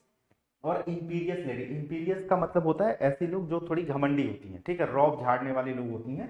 तो हमारे पास दो कैरेक्टर मिले, एक हमारे सामने कॉलिंस मिला जो कि चापलूसी करने वाला है, जो दूसरों का चाटा करते हैं, ठीक है, चाटा करते हैं मतलब चाटुकारिता करने वाले, ठीक है। और ये इंपीरियस लेडी थी कैथरीन, जिसका नाम है Catherine de Bourgh, symbolise the hard and silly aspects of class consciousness. जो अब ये पढ़िएगा ध्यान से, ये सिंबलाइज करती है किस चीज को, क्लास कॉन्सियसनेस के हार्ड एंड सिली एस्पेक्ट को। अब ये क्लास कॉन्सियसनेस क्या है, क्लास कॉन्सियसनेस अगर किसी भी इंसान के अंदर है, आपने बोला सर उस इंसान के अंदर ना क्लास कॉन्सियसनेस है, इसका मतलब ये हो गया कि भाई आप कहना चाहते हैं, जैसे कुछ लोग होते हैं ना पैसे को लेकर के, रुतबे को लेकर के, हैसियत को लेकर के, स्टेटस को लेकर के, पावर को लेकर के, पता है हमेशा पागल रहते हैं, है ना, उनको नींद नहीं आती, वो सोचते रहते हैं, ठीक है। तो इनको बोला जाता है क्लास कॉन्शियसनेस, है ना। वो कभी ओरिजिनल रह ही नहीं पाते, वो हमेशा प्रिटेंड करते रहते हैं, परेशान रहते हैं, अपना पैसा वैसा पावर इसका दिखावा ही करते रह जाते हैं दुनिया भर में, ठीक है। तो वो उसको सिंबलाइज करती थी, ठीक है। अब ये दो कैरेक्टर हो गए, दोनों कैरेक्टर के बारे में हमने देख लिया। उसके बाद आगे बढ़ते हैं, तो यहाँ पे लिखा है the sojourn at Darcy grand state Pemberley is an important instance in which the splendor of the property and the favorable reports of his servants compel Elizabeth to revise her earlier opinion and realize the truth of Darcy's goodness। अब देखो हुआ क्या, जो Darcy जो character Elizabeth के साथ जोड़ा गया है, उसका जो ग्रैंड, अब देखो ये ग्रैंड स्टेट का मतलब होगा जैसे उसकी जो जमीन है या जो घर है ना, उसको हम ग्रैंड स्टेट के कॉन्टेक्स्ट में बोल रहे हैं, ठीक है। तो वहां पे उस थोड़ी टाइम के लिए ठहरी, सोजन का मतलब होता है कहीं पे थोड़े समय के लिए ठहरना। तो जो डार्सी का बहुत बड़ा बंगलो रहा होगा या जो घर रहा होगा, वहां पे वो थोड़ी देर के लिए ठहरी। और उसका घर का जो नाम था वो पेम्बरली था। और ये एक इंपॉर्टेंट डिफाइनिंग इंस्टांस था। तो मतलब ये एक ऐसी घटना थी या एक ऐसा इंस्टांस था या एक ऐसा इंसिडेंट था जो किसी के सोच को बदल दे, ठीक है। तो उसकी सोच क्या बदली कि in which the splendour of property, जो उसके घर की प्रॉपर्टी की भव्यता थी, और जो उसके सर्वेंट के फेवरेबल रिपोर्ट्स थे, किसके बारे में, डार्सी के बारे में, ठीक है, वो एलिजाबेथ को कंपेल करते हैं, मजबूर करते हैं कि जो उसका ओपिनियन पहले था उसके बारे में कि ये बहुत गलत इंसान है, और वो उस चीज को रिवाइज करे यानी उसको चेंज करे और रियलाइज करे the truth of Darcy goodness, और डार्सी की गुडनेस को रियलाइज करे कि मतलब वो अच्छा इंसान भी है। तो मिला जुला करके ये कहने का है कि जैसे मान लीजिए आप किसी इंसान को बहुत बुरा समझते हैं, ठीक है, एक दिन किसी वजह से आप उसके साथ कहीं चले गए, रुक गए, कैसे भी कोई वजह हो। तो वहां पे जो लोग उससे मिलने आए तो उसको बड़ी रिस्पेक्ट कर रहे थे, प्यार कर रहे थे, वो भी उनको अच्छे से ट्रीट कर रहा था। आपको लगा अरे यार इसको सब लोग प्यार कर रहे हैं, ये तो लीचड़ आदमी है, ठीक है। लेकिन आपको लगा नहीं शायद हम ही गलत थे ना, ये इंसान बहुत अच्छा है, ठीक। तो ये चीज हो गया। तो Darcy's grand state property favourable reports like, ये तो उसको वो कर दिया। इन द फाइनल एनालिसिस में ये कह रहे हैं कि जो नॉवल है वो प्रमोट करता है लव मैरिजेस को, ऐसे कपल्स को जैसे जेन और बिंगले, ये कपल हैं जिन्होंने लव मैरिज किया, एंड एलिजाबेथ और Darcy who have successful marriages because of love, इनका प्यार इस वजह से शादियां उनकी सक्सेस हुई क्योंकि इनके बीच में प्यार था। In contrast to couples who marry for convenience, लेकिन अगर उसके अपोजिट हम ऐसे कपल्स की बात करते हैं जो सिर्फ अपनी कन्वीनियंस के लिए शादी करते हैं। अपनी कन्वीनियंस का मतलब ये हो गया जैसे पैसा देख करके, नौकरी देख करके। आजकल लोग शादियां क्यों करते हैं? लड़के के पास सरकारी नौकरी है कि नहीं है, लड़की अच्छा दहेज देगी कि नहीं देगी उसके घर वाले, तो ये कन्वीनियंस हो गया। तो कन्वीनियंस से शादी करने वालों का नाम ये दिया, ठीक है। और those who are full of passion but irresponsible, कुछ लोग ऐसे भी होते हैं मिले तो प्यार में पागल हो गए, तुम्हारे लिए कट जाएंगे, मर जाएंगे, तुम नहीं मिली तो कुछ भी कर ले जाएंगे। वो एक पैशन होता है, वो एक टेम्परेरी अट्रैक्शन होता है जो बाद में जाकर के फेड हो जाता है। तो वो इरिस्पॉन्सिबल लोग होते हैं। बाद में इलिडिया एंड बिग मैन, वो एक कैरेक्टर है, क्या है, बीकम, वो कैरेक्टर है, राइट। तो हमने ओवरऑल देखो चीजों को समझ लिया। अब फटाफट देखते हैं what are the major themes expressed by the first line of the novel. तो हमने देखा था वेल्थ स्टेटस एंड मैरिज। इसमें हमने पूरा का पूरा पैसेज की शुरुआत में देखा था, इसमें वेल्थ स्टेटस और मैरिज की बात हो रही थी, ठीक है। तो ये तो इजी था दोस्त, है ना, थीम जो था। इसमें देखो विच डिफेक्ट्स इन कैरेक्टर, यहाँ पे कैरेक्टर में जो कमियां हैं, जो डिफेक्ट्स हैं उनकी बात कर रहे हैं। Does the name Pride and Prejudice primarily refer, ये किसको रेफर करता है? ये रेफर करता है arrogance of Lady Catherine and Mr Collins servility. तो कह रहा है कि ये जो लेडी कैथरीन का जो एरोगेंस है वो, और जो मिस्टर कॉलिंस की सर्विलिटी है वो, Darcy's pride and Elizabeth prejudice. तो आपने इस सेंटेंस को शुरुआत में देखा होगा, तो यहाँ पे बहुत बारी इस चीज पर फोकस किया गया था, डार्सी के घमंड को और एलिजाबेथ के बिना किसी के बारे में पूरी तरीके से जाने जो धारणा बना लेना है उसके बारे में, ठीक है। क्योंकि ओवरऑल पूरा पैसेज इसी के बारे में शुरुआत करता है और ये नॉवल का नाम भी यही है। तो हमारा आंसर ये हो गया, ठीक है। उसके बाद देखिएगा how is the character of Lady Catherine de Bourgh employed the novel as a criticism of society. अब यहाँ पे लेडी कैथरीन बॉर्ग जिसके बारे में हम लोगों ने देखिए यहाँ पढ़ा था, जिसके बारे में ये बताया गया था, दो लोग थे जिसमें एक को ये जो कॉलिन था इसको ऑब्सिक्वियस बोला गया था, ये चापलूस था, दूसरों की जो चाटने वाले लोग होते हैं, खुशामदीद करने वाले होते हैं। और ये जो कैथरीन डी बॉर्ग थी इसको इंटीरियस बोला गया था, जो रौब झाड़ने वाले होते हैं, जो अपने अमीरी का हमेशा गुणगान गाते रहते हैं, ठीक है। वो क्या है, वो hard and silly aspects of class, ये क्लास कॉन्शियसनेस के हार्ड एंड सिली एस्पेक्ट को सिंबलाइज करती है, उसका प्रतीक मानी जाती है, ठीक है। जो हमेशा बस पावर पैसा इन्हीं के पीछे पागल होते हैं। तो वो कह रहा है कि she symbolises ideal maternal love and wisdom. अब बताओ ऐसा तो है नहीं कि वो भैया मैटरनल लव और विजडम को सिंबलाइज करती थी, ये तो सीधा सीधा गलत है, पैसेज में है ही नहीं है। She represents the struggle of the working class against, ये जो लैंडेड जेंट्री थी उसके अगेंस्ट वर्किंग क्लास के स्ट्रगल को रिप्रेजेंट करती थी, ये भी पैसेज में ऐसा कहीं नहीं दिया गया है। सी इज प्योरली कॉमिक रिलीफ, ये सिर्फ मनोरंजन के लिए था, हास्य के लिए था, इसका कोई और सिग्निफिकेंस नहीं था, कोई महत्व नहीं था, ऐसा भी नहीं था। तो वो रिप्रेजेंट करती थी सोशल टायरिंग और क्लास प्रेजुडिस। क्लास प्रेजुडिस का मतलब ये हो गया जो क्लास कॉन्शियसनेस था उसको लेकर के बहुत ज्यादा वो पार्सल थी, ठीक है, समझ गए। तो ये हमारा हो जाएगा। सोशल टायरनी का मतलब ये होता है कि जो बड़े लोग होते हैं वो जो उनसे छोटे लोग होते हैं उन पर दबाव बनाते हैं, उनको डोमिनेट, उनको कंट्रोल करने की कोशिश करते हैं। तो ये उनके बारे में था। उसके बाद what is the key event, या मतलब यह मुख्य घटना क्या है, that marks a turning point in making Elizabeth change her view of Darcy. तो वो पूछ रहा है ना डार्सी को लेकर के, जो एलिजाबेथ थी उसका जो पूरा का पूरा थॉट था उसको लेकर के बदल गया था। वो मुख्य घटना कब हुई थी, जब वो उसके घर पे गई थी, थोड़ी देर के लिए रुकी थी, जहां पे जो उसके सर्वेंट्स थे जो उसके बारे में अच्छी अच्छी बातें कर रहे थे, उसकी बहुत तारीफ कर रहे थे। तो वहां से उसने इन चीजों को देखा, वहां पे जो उसकी खातिरदारी हुई, फिर उसके जो विचार है उसके बारे में बदल गए।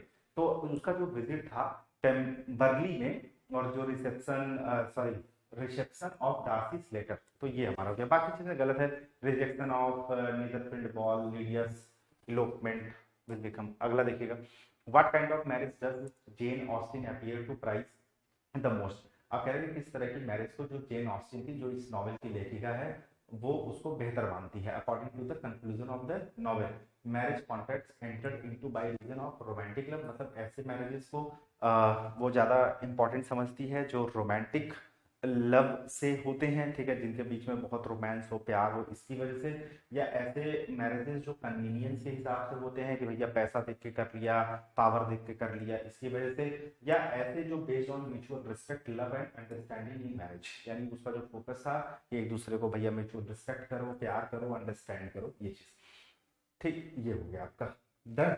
तो इसमें तो हमें लग रहा है कि जैसे इस वाले में आपको थोड़ा सा समझने की जरूरत थी, ये हमने आपको समझा दिया, ये वाला जो समझने की जरूरत थी ये वाला हमने आपको समझा दिया, ठीक। उसके बाद आइए थोड़े से इनके ये वाले भी क्वेश्चन हम लोग कर लेते हैं, यानी जो दिया गया था हमारे सामने पैराजंबल, ठीक है, पैराजंबल इजी है। अभी एक पैसेज और बचा है, एक क्लोज टेस्ट बचा है, मैं वो भी आपको कराऊंगा, ठीक है। वैसे तो मैं 2x में ही पढ़ा रहा हूँ, लेकिन आपको बाद में भी 2x में देखना है तो आप 2x में देख लीजिएगा। तो पैराजंबल देखिए बहुत इजी आया था। ये ओवरऑल देखा जाए ना, पूरा ओवरऑल एक सेंटेंस है, सेंटेंस थोड़ा सा कॉम्प्लेक्स है, थोड़ा सा लेंथी है, लेकिन इस पूरे सेंटेंस को इन्होंने डिस्टॉर्ट कर दिया है, ठीक।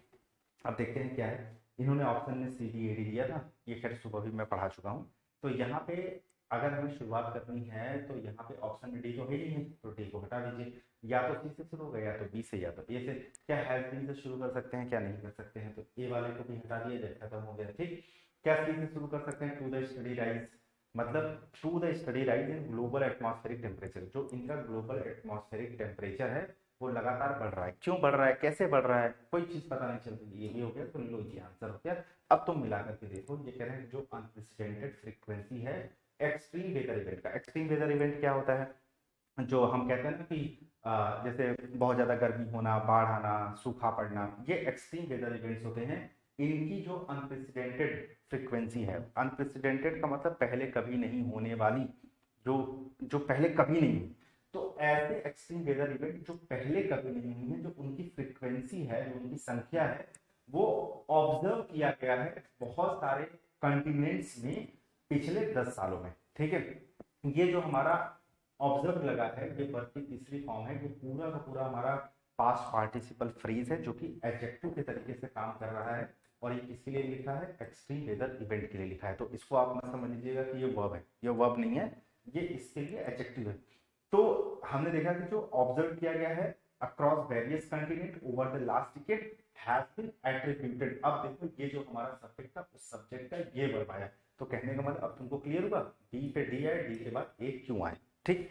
एक और देखो इस वाले में, अब इसमें तुम्हारा क्या था कि by the intricate tapestry of the philosopher was captivated that defines human existence, moral and ethical dilemma। ये भी एक सेंटेंस है, एक सेंटेंस को इन्होंने डिस्टॉर्ट कर दिया है। अब इसमें क्या है दोस्त, देखो आई शुरू करेंगे क्या, नहीं, तो यहाँ पे सीधे सीधे तुमको दिख रहा होगा, the philosopher was captivated, philosopher जो था वो प्रभावित था, या कह दो कि वो मंत्रमुग्ध था या प्रभावित था। तो जैसे तुम्हारे दिमाग में आया कि भाई जो फिलोसोफर था, जो दार्शनिक था, वो प्रभावित था, तो अब दिमाग में आया किस चीज से प्रभावित था, तो प्रभावित था कैप्टिवेटेड बाय, ठीक है। तो वो चीज दिखाने के लिए कि किस चीज से था, उन्होंने वहां पे मीडियम लगा दिया, सॉरी मीडियम के लिए बाई लगा दिया, वो था इंट्रिकेट ट्रैपेस्ट्री से। ट्रैपेस्ट्री मतलब पैटर्न होता है, इंट्रिकेट मतलब कॉम्प्लिकेटेड होता है, मतलब एक जटिल संरचना किस चीज की, मोरल और एथिकल डिलेमास की, जो डिफाइन करती है ह्यूमन एग्जिस्टेंस को। तो दोस्त ये इजी था, बी ए डी, ठीक है, तो बी ए डी सी ये हो गया। अगला देखना, ये सब तो हम तुमको सुबह ही करा चुके थे। एक इसमें और आया था, वो भी देख लो, जैसे ये अब इन्होंने इसमें क्या किया था, इसको भी एक बार जल्दी से पढ़ लो, ठीक है, ये भी बहुत ज्यादा इजी है। ये ऑप्शन में क्या है, यहाँ पे बी है, यहाँ पे डी है, यहाँ पे सी है, यहाँ पे ए है, इन्होंने सब दे दिया। तो पहला ये देखते हैं कि face with high cost and scarcity of Indian indigo, European manufacturers were forced to rely on the, इसको ऊड पढ़ लो या ओडा पढ़ लो, plant for their dyeing needs, यानी ये जो हाई कॉस्ट था और जो स्कार्सिटी किसकी, इंडियन इंडिगो की। इंडियन इंडिगो एक तरीके का जिसको हम लोग शायद ना वो जिससे डाई वगैरह करते हैं तो जो नीला रंग चढ़ता है ना, तो वो चीज होता है, तो एक काइंड ऑफ प्लांट होता है, ठीक है। तो जो इंडियन इंडिगो की कमी और हाई कॉस्ट की वजह से, तो ये जो यूरोपियन थे, उन यूरोपियन मैन्युफैक्चरर्स थे, उनको मजबूरी में रिलाई करना पड़ा इस प्लांट पर जो उनके डाइंग बीट्स के लिए जरूरी था। ठीक, तो इससे हमें क्लैरिटी मिलेगी कि नहीं मिलेगी, थोड़ा सा आगे पढ़ करके देख लेते हैं। हालांकि cloth dyers still preferred Indigo, लेकिन कह रहे हैं कि जो क्लॉथ डायर्स है ना वो इंडिगो के ही प्रेफरेंस देते हैं, भले वो हाई कॉस्ट है, भले उसकी स्कार्सिटी है, ठीक है, लेकिन वो प्रेफर उसी को करते हैं क्योंकि ये प्रोड्यूस करता है significantly richer and more vibrant blue than would ever could. मतलब ये वाले जो प्लांट है ना इससे ज्यादा ये वाइब्रेंट ब्लू कलर देता है, इस वजह से इनका प्रेफरेंस है। Since would thrive in temperate climate, ठीक है। अब ये जो वुड होता है ना, ये जो टेम्परेट क्लाइमेट होते हैं, टेम्परेट क्लाइमेट मतलब जहाँ ना ज्यादा गर्मी हो ना ज्यादा बहुत ज्यादा ठंडा हो, ठीक है, उन क्लाइमेट में ये बहुत अच्छे से थ्राइव करते हैं। थ्राइव करने का मतलब ये ग्रो होते हैं और साथ ही साथ ये रीडली अवेलेबल होते हैं, बड़े आसानी से ये अवेलेबिलिटी इनकी होती है और इजिली ये कल्टीवेट हो जाते हैं थ्रू आउट यूरोप। ठीक, फिर लास्ट में Indian Indigo was prohibitively expensive and only meager quantities ever reached the European market। तो ये जो इंडियन इंडिगो था ना ये prohibitively expensive था। prohibitively expensive मतलब इतना ज्यादा किसी चीज का एक्सपेंसिव हो जाना जो उसे अफोर्ड करना थोड़ा मुश्किल होता है, और ये मीगर क्वांटिटीज जो है वो यूरोपियन मार्केट में पहुंच पाती थी। मीगर मतलब होता है कम। अब देखो इसको आप यहाँ से रिलेट कर नहीं लोगे, जब भाई ये इतना ज्यादा एक्सपेंसिव था और इसकी क्वांटिटीज जो है वो यूरोपियन मार्केट में बहुत कम पहुंच पाती थी और उनको जरूरत ज्यादा की थी, और तो इसी हाई कॉस्ट और स्कार्सिटी की वजह से ही यूरोपियन जो है वो मजबूर हो गए थे इस प्लांट पे रिलाई करना। ठीक है, तो यानी जो हमारा डी है डी के साथ ए हो जाएगा, तो डी के साथ ए वाला ये हमारा ऑप्शन हो गया। ठीक है, और इसमें एक क्वेश्चन और था, ये भी फटाक से देख लेते हैं। यहाँ पे देखो इन्होंने क्या लिखा था, ए डी बी ए, यानी ऑप्शन में सी नहीं है, सी को खत्म करो। ठीक है, या तो ए से शुरू होगा, या तो डी से शुरू होगा, या तो बी से शुरू होगा। एक आपको तरीका बता देता हूँ, 90% 80% काम करता है, 100% नहीं करता है, क्योंकि ये कोई ट्रिक 100% काम करती ही नहीं है। इसमें देखिए ऑप्शन में क्या है आपका, ए डी बी है, तो ए कितनी बार देखिए ऑप्शन में है, एक बार, डी कितनी बार है, एक बार, बी कितनी बार है, दो बार। ये हर जगह काम नहीं करता है, बट मैक्सिमम 80 to 90% केसेस में काम करता है। बी कितनी बार है ऑप्शन में, दो बार, तो बी से शुरू होने की संभावना ज्यादा है। तो सबसे पहले बी को पढ़ लें। कह रहा है कि अक्रॉस मेनी मेट्रोपॉलिटन सिटीज, मतलब जो मेट्रोपॉलिटन सिटीज हैं उसमें एग्जिस्ट करती है visible conflicting how the old and the new coexist. Coexist मतलब होता है कि एक साथ दो चीजों का एग्जिस्टेंस होना। ठीक है, मतलब जैसे मेट्रोपॉलिटन सिटीज में ना आपको दो तरह की चीजें मिलेगी, एक तो आपको नया मिलेगा, एक पुराना मिलेगा। अब ये नया पुराना वाला क्या कहानी है, ओल्ड एंड न्यू वाली। जैसे आप ऐसे समझ लीजिए किसी शहर में पुरानी बिल्डिंग्स भी है और बहुत बड़े बड़े बिल्डिंग्स भी हैं जो बिल्कुल तगड़ा इंफ्रास्ट्रक्चर, जैसे कहीं पे मॉल है, कहीं पे बहुत पुरानी बिल्डिंग्स है, तो इन सारी चीजों को लेकर के पता कंफ्लिक्ट होता रहता है उनके बीच में, है ना। जैसे कुछ लोग ये चाहते हैं ये क्या गंदगी है, क्या पुरानी बिल्डिंग है, ये क्या खटारा है, ठीक है, हटाओ इसको, खत्म करो, डेवलप करो चीजों को, सब कुछ नया कर दो। तो इन सारी चीजों को लेकर भी कंफ्लिक्ट होता है। अब जैसे इन्होंने ये लिखा है तो उसके बाद आप जब इसको पढ़ोगे, हमने सुबह भी पढ़ाया था, जैसे ये हाउ एवर लिखा हुआ, तो हाउ एवर एक कंजंक्शन होता है जो कॉन्ट्राडिक्शन बताता है। और ये ऑब्वियस सी बात है, अगर ये कंट्राडिक्शन बता रहा है यानी दो अपोजिट स्टेटमेंट को जोड़ेगा, तो एक तरफ तो ये वाली बात हो गई कि भाई यहाँ पे हम बहुत सारे मेट्रोपॉलिटन सिटीज में कंफ्लिक्ट की बात कर रहे हैं, नई और पुरानी चीजों में जो एक साथ एग्जिस्ट करती हैं, को एग्जिस्ट करती हैं।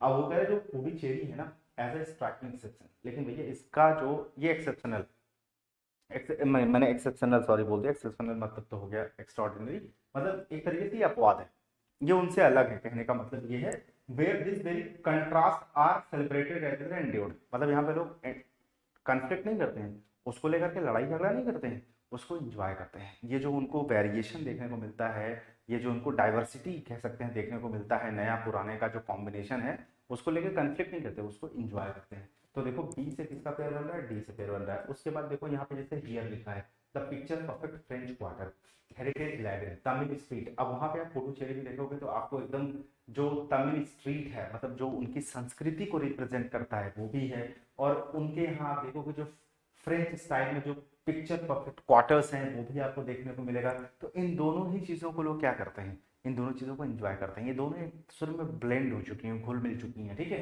तो यहाँ पे बी डी ए और लास्ट में आपका जो बचता है वो सी हो जाएगा। ठीक, उसके बाद आ जाइए हम लोग ना एक पैसेज हो, हमारा फोकस थोड़ा सा पैसेज पे रहेगा, हम पैसेज पे ध्यान देंगे। देखिए ये वाला एक नजर आप पॉज करके पहले, होप सो आपने इसको भी पॉज करके पढ़ लिया होगा। देखिए जल्दी जल्दी इसको भी समझ लेते हैं। यहाँ पे क्या लिखा, bank failures raise serious concern about supervisory oversight. यानी ये जो बैंक फेलियर्स है, बैंक फेलियर्स का मतलब हो गया बैंक का कंगाल हो जाना सीधे शब्दों में, ठीक है। तो अगर जो बैंक फेलियर्स हो रहे हैं तो वो रेस करता है एक सीरियस कंसर्न किसके बारे में, सुपरवाइजरी ओवरसाइट के बारे में। ये सुपरवाइजरी ओवरसाइट क्या होती है इसको पहले आसान भाषा में समझ लीजिए, क्योंकि आगे जब आप आंसर करेंगे तो ये चीजें आपको बहुत काम आने वाली हैं। जैसे बैंक का कंगाल हो जाना कह रहा है कि ये सीरियस कंसर्न है सुपरवाइजरी ओवरसाइट के लिए। सुपरवाइजरी मतलब जो हमारी जो बैंक को सुपरवाइज करती है, तो बैंक को सुपरवाइज कौन करता है, यानी आरबीआई करती है, ठीक है।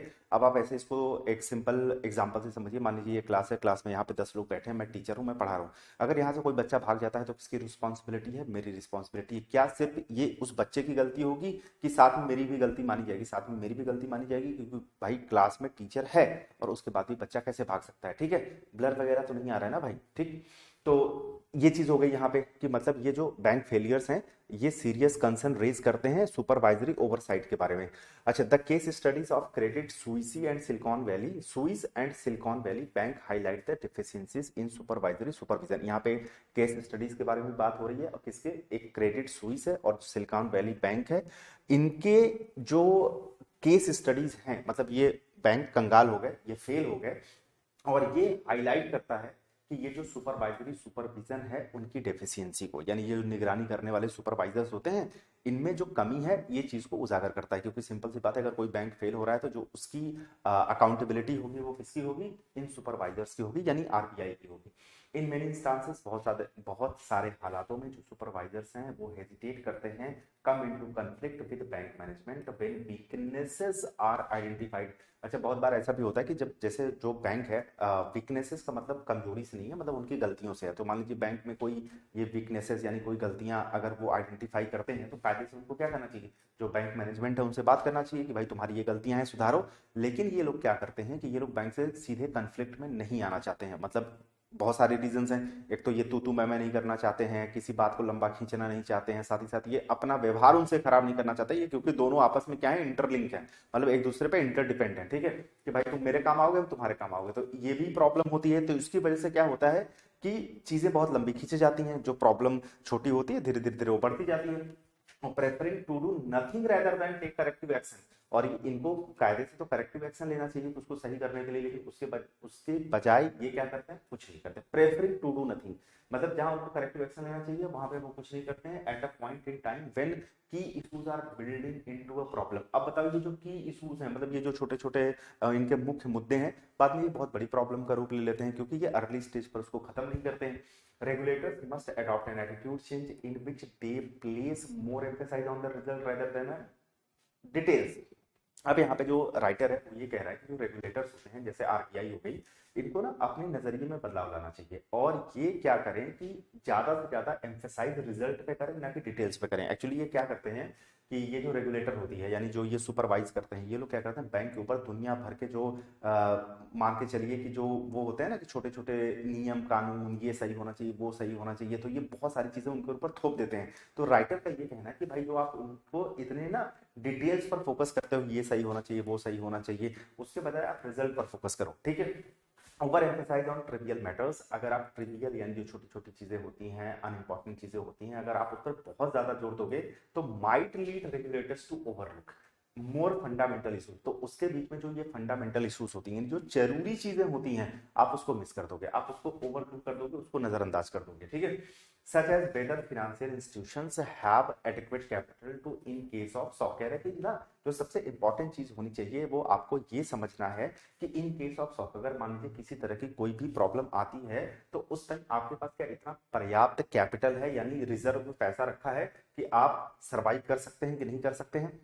Regulating requirements must be simplified. कह रहे हैं कि जो रेगुलेटिंग रिक्वायरमेंट्स होती हैं, यानी जैसे जो सुपरवाइजर हो गए, जो रेगुलेटर हो गए और जो बैंक हो गया, उनके बीच में एक तरीके से कह सकते हैं कि जो टर्म्स एंड कंडीशन होती है, जो एक रेगुलेटर लगाता है किसी बैंक पे, वो कह रहा है कि बहुत सिंप्लीफाइड होना चाहिए, और कह रहा है कि जो complex regulation requirement in relation to capital. अब देखो इसमें क्या है कि complex regulation requirement in relation to capital, ये एक्चुअली क्या है ना कि जनरली, अब इसको आसान भाषा में समझाता हूँ कि जो रेगुलेटर होते हैं, जो हमारे सुपरवाइजर होते हैं, या कह लीजिए जो आरबीआई है, ये इस चीज को ध्यान देती है कि किसी भी बैंक के पास कितना रिजर्व पैसा होना चाहिए या कितना कैपिटल है, जिससे अगर इस तरह की कोई स्थिति बनती है तो वो वहां पे सरवाइव कर पाए। ठीक है, तो इनके ये जो कॉम्प्लेक्स रेगुलेशन रिक्वायरमेंट है, इनके कैपिटल के रिलेशन में, मतलब इनके पास जो पैसा है कि आप कितना रख सकते हैं, कैसे रख सकते हैं और क्या क्या चीजें होनी चाहिए, ये क्या करती है कि ओवरलुक करती है सिस्टमिक रिस्क को। अब ये सिस्टमिक रिस्क क्या होता है, जैसे आप ऐसे समझिए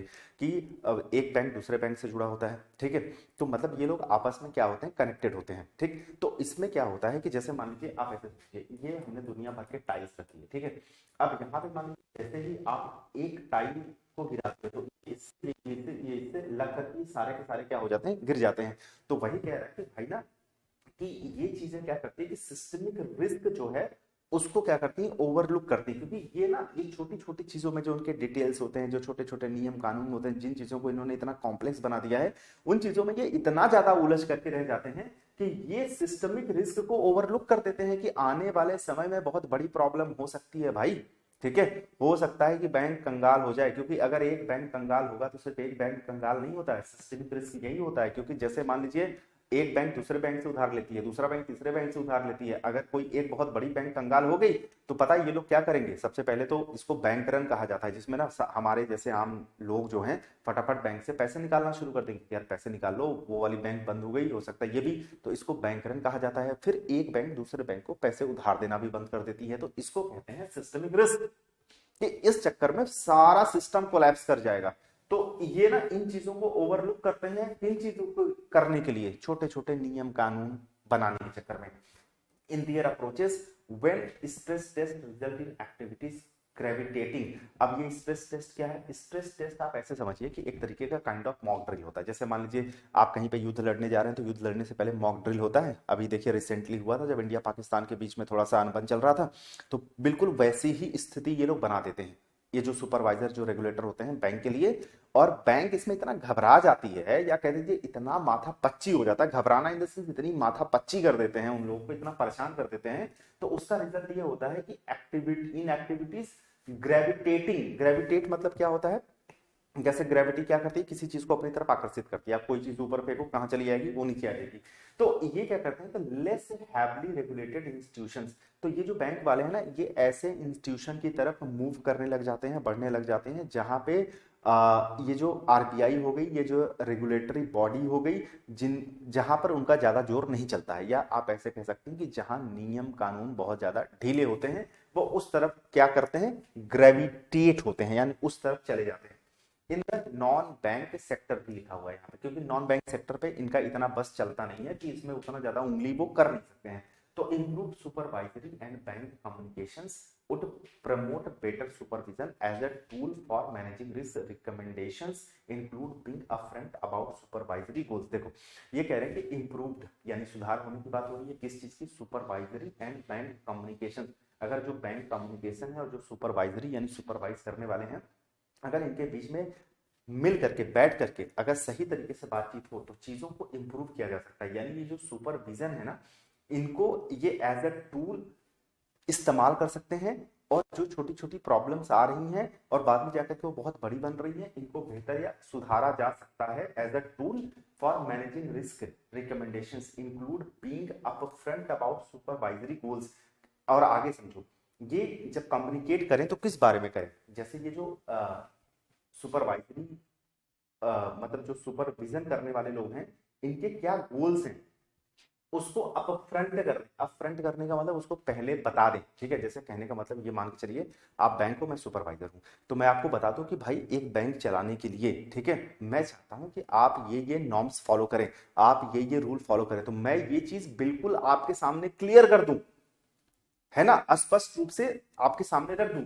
और जब मैं स्पष्ट रूप से आपके सामने रख दूंगा तो और साथ ही साथ इससे हमारे और आपके बीच में क्लैरिटी होगी। ठीक है, मैं आपसे क्या चाहता हूं, आप मेरे से क्या चाहते हैं, openness to change within the bank organisation. और साथ ही साथ ये भी कह रहा है कि ओपननेस टू चेंज। अगर मान लीजिए कभी भी कुछ ऐसा होता है कि आप मतलब बैंक में कोई कमी आती है, और अगर वो जो रेगुलेटर्स हैं अगर वो आपको बताते हैं, तो आप भी क्या करो, ओपननेस टू चेंज रहो, मतलब आप बदलाव करने के लिए तैयार रहो। अभी क्या होता है, जैसे मान लीजिए ये लोग बोलेंगे कि आपके अंदर ये कमी है, ये लोग कंफ्लिक्ट में आ जाते हैं, पता ये लोग लड़ने लग जाते हैं, वो मानते नहीं ये हमारी कमी है, ये हमारी कमी है। ठीक है, तो उसके बाद यहाँ पे है and increase transparency in supervisory contracts, और साथ ही साथ ये कह रहे हैं कि इससे क्या होगा कि आप भाई जो सुपरवाइजरी कॉन्ट्रैक्ट्स होते हैं इनमें ट्रांसपेरेंसी भी आप बढ़ाओ as a way of promoting swift problem resolution. तो इससे क्या होगा कि अगर आप ना सुपरवाइजरी कॉन्ट्रैक्ट में ट्रांसपेरेंसी रखोगे तो ये जो स्विफ्ट प्रॉब्लम सॉल्यूशन है, जैसे कोई प्रॉब्लम हो गई उसको आप ना तुरंत सुलझा दोगे, ऐसे चुटकियों में सुलझा दोगे, ठीक है, अगर आप लोगों के बीच में चीजें क्लियर होंगी तो this would add shareholders as well as the overall economy. तो ये चीज क्या करेगी, शेयर होल्डर्स की भी मदद करेगी, साथ साथ पूरे इकोनॉमी को भी बूस्ट करेगी।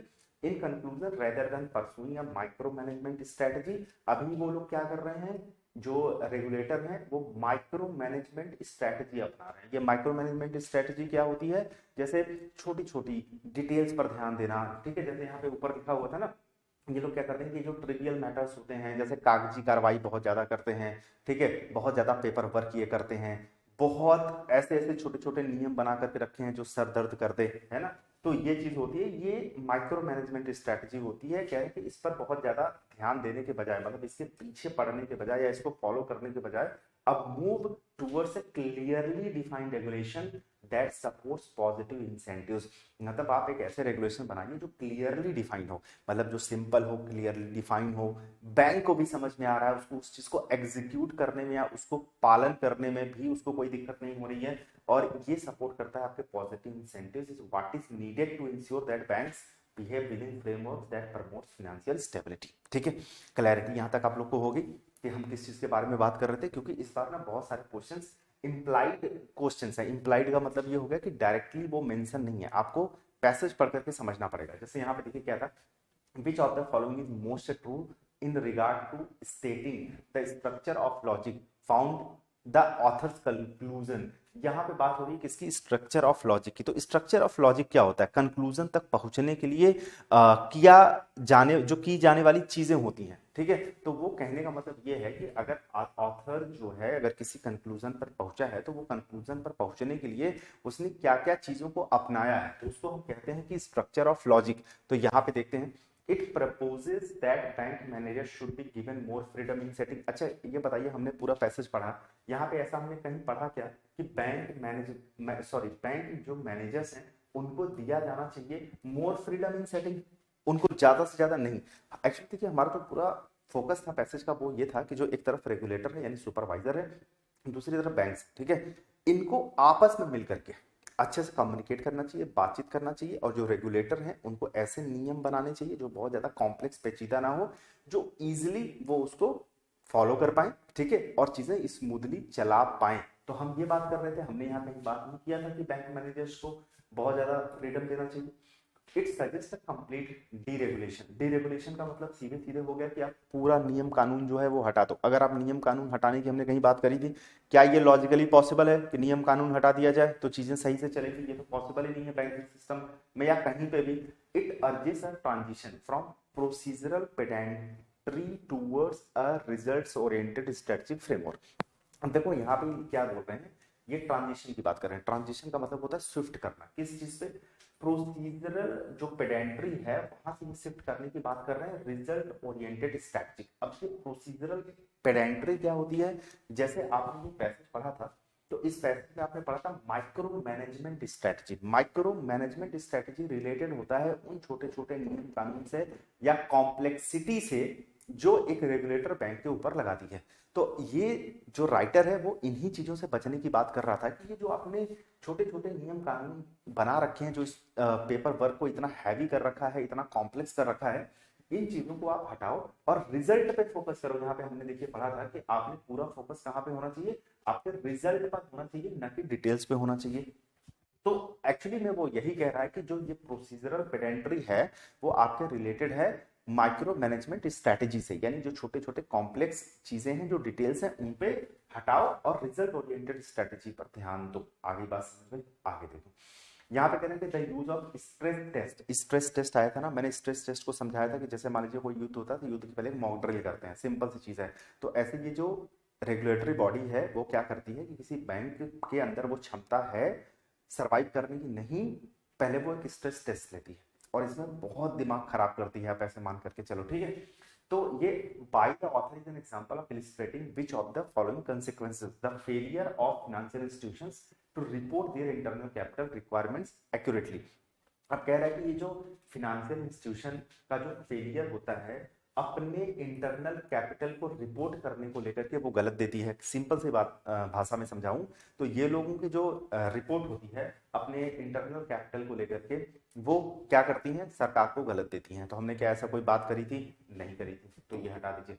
The movement of risk related financial activities into industries that are less heavily regulated. अब ये कह रहे हैं कि जो रिस्क रिलेटेड फाइनेंशियल एक्टिविटीज की मूवमेंट है into industries that are less heavily regulated, जैसा कि हमने आप लोगों को ये चीज बताई थी कि अब इनके ऊपर इतने नियम कानून लगा दिए जाते हैं, ठीक है, इतना पेपर वर्क दे दिया जाता है, तो ये नॉन बैंकिंग सेक्टर की तरफ जाने लगते हैं, ठीक है, मतलब ऐसे सेक्टर जो लोन लेते हैं देते हैं, ठीक है, यानी लेकिन उनके ऊपर बहुत ज्यादा जो ये रेगुलेट मतलब आरबीआई होती है उसका कंट्रोल उनके ऊपर नहीं होता, इतने नियम उसके ऊपर नहीं थोप पाते हैं, ठीक है। अच्छा, ये भी हमने देख लिया कि भाई रिस्क रिलेटेड जो फाइनेंशियल एक्टिविटीज की मूवमेंट है into industries that are less heavily regulated. उसके बाद कह रहे हैं कि the direct relationship between complex regulatory obligation and long term stability. अच्छा बताइए, पूरे पैसेज को हमने पढ़ा तो उन्होंने हमेशा से यही बात करी कि जो नियम कानून है आप उनको इतने फ्लेक्सिबल बनाइए कि उनको फॉलो करने में उनको कोई दिक्कत ना हो। लेकिन यहाँ कह रहे हैं कि आप डायरेक्ट रिलेशनशिप रखो कॉम्प्लेक्स रेगुलेटरी ऑब्लिगेशन और लॉन्ग टर्म। एक बात बताइए कि अगर आप कॉम्प्लेक्स रेगुलेटरी ऑब्लिगेशंस लगाओगे यानी कॉम्प्लेक्स एकदम जटिल नियम कानून कर दोगे तो क्या आपको लॉन्ग टर्म स्टेबिलिटी मिलेगी? नहीं मिलेगी। तो ये तो वैसे भी हो गया क्योंकि कहीं पैसेज में भी हमने ऐसे बात नहीं करी है, ठीक है। The enhanced clarity of communication between share holders and bank. अब यहाँ पे बताइए हमने कम्युनिकेशन के क्लैरिटी की बात करी है शेयर होल्डर और बैंक मैनेजर्स के बीच में? नहीं, हम बात कर रहे थे कि जो सुपरवाइजर है और जो बैंक है उनको आपस में बातचीत करनी चाहिए क्लैरिटी के लिए, ठीक है। तो ये भी नहीं था, तो करेक्ट आंसर हमारा ये हो जाएगा क्योंकि ये जो रिस्क रिलेटेड फाइनेंशियल एक्टिविटीज की मूवमेंट है वो ऐसे इंडस्ट्रीज की तरफ ये लोग मूव कर रहे हैं जहां पे उतना ज्यादा बर्डन नहीं है, ठीक है। तो ये हमारा हो गया। उसके बाद कह रहे हैं कि why are supervisors often slow to act when banks have problems. ये सुपरवाइजर्स हैं, ये स्लो टू एक्ट मतलब एक्ट स्लो क्यों करते हैं? जब बैंक्स को प्रॉब्लम होती है। They use a secret strategy to keep their contract private. They are confused because modern banks rules are too simple. They don't have the legal power to stop financial crash. They prefer to avoid. हम लोगों ने शुरू में पढ़ा था कि ये अगर इनको कोई वीकनेसेस आइडेंटिफाइड ये करते हैं तो उस कंडीशन में ये कंफ्लिक्ट ना हो जाए उस चीज से ये बचते हैं, ठीक है। तो they prefer to avoid conflict instead of fixing. What would positive incentives do for the banking system? Make bank rules much more complicated and harder to follow. Bring back micromanagement and focus on tiny details. Stop banks and regulators from talking to each other often. Help bank behave in a way that keeps the economy stable. ठीक है, आप सारी चीजें पढ़ो। कह रहा है कि जो माइक्रो मैनेजमेंट है उसको ब्रिंग बैक करो, यानी इसको लेकर के आओ। हमने पूरे पैसेज में ये बात करी है कि जो माइक्रो मैनेजमेंट स्ट्रेटेजी है इसको भाई दूर करो, ठीक है, इससे काम नहीं बनेगा। तो ये कहां से आ गया?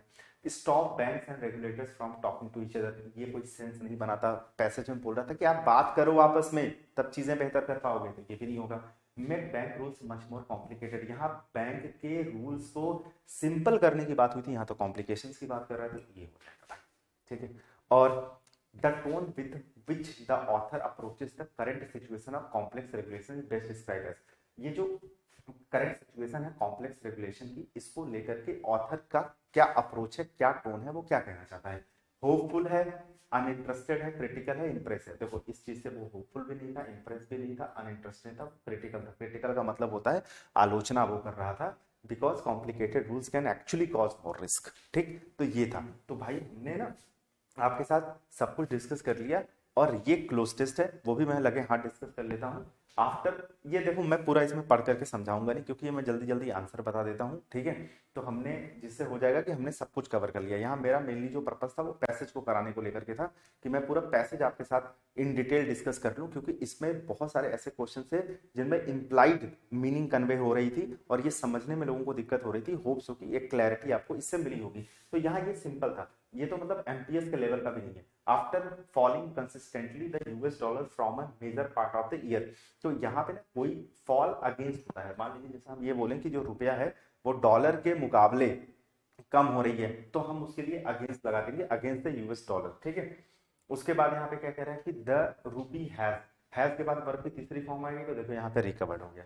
तो has recovered somewhat over the last few weeks, it has risen by almost 5% from its lowest levels in October. तो अक्टूबर में वो अपने लोवेस्ट लेवल पे क्या हो गई, पहुंच गई। तो यहाँ पे देखो रीच हो जाएगा, है ना। ये तो देखते जाओ करते जाओ, इसमें तो पूरा पढ़ने की जरूरत नहीं है। The rupee's performance has been closely, अगर कोई चीज ना किसी चीज से क्लोजली एसोसिएटेड होती है या जुड़ी होती है, कनेक्टेड होती है, तो उसके लिए हम टाइड यूज करते हैं। तो closely tied to global crude oil prices, and last one is कि since then as global crude prices have fallen the rupee has against the dollar, फिर रूपी जो है डॉलर के अगेंस्ट, देखिए यहाँ पे लिखा है ना अगेंस्ट द डॉलर क्या हो गई, स्ट्रेंथन हो गई। ठीक है, यहाँ पे फिर से देखिए हैज के बाद वर्ब की तीसरी फॉर्म कहाँ पे, एक ही जगह पे है।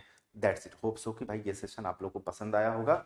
ठीक है, और मैं एक सरप्राइज आप लोगों के लिए प्लान कर रहा हूँ यूट्यूब पे, जो कि फ्री में होने वाला है, जो सभी लोगों की जरूरत है। मैंने कल भी एक शॉर्ट्स बनाया था, तो वो मैं बहुत जल्दी आप लोगों के लिए कर पाऊंगा। तो ये कैसा लगा आप लोग को, अपना अपना फीडबैक जरूर दीजिएगा। थैंक यू सो मच भाई।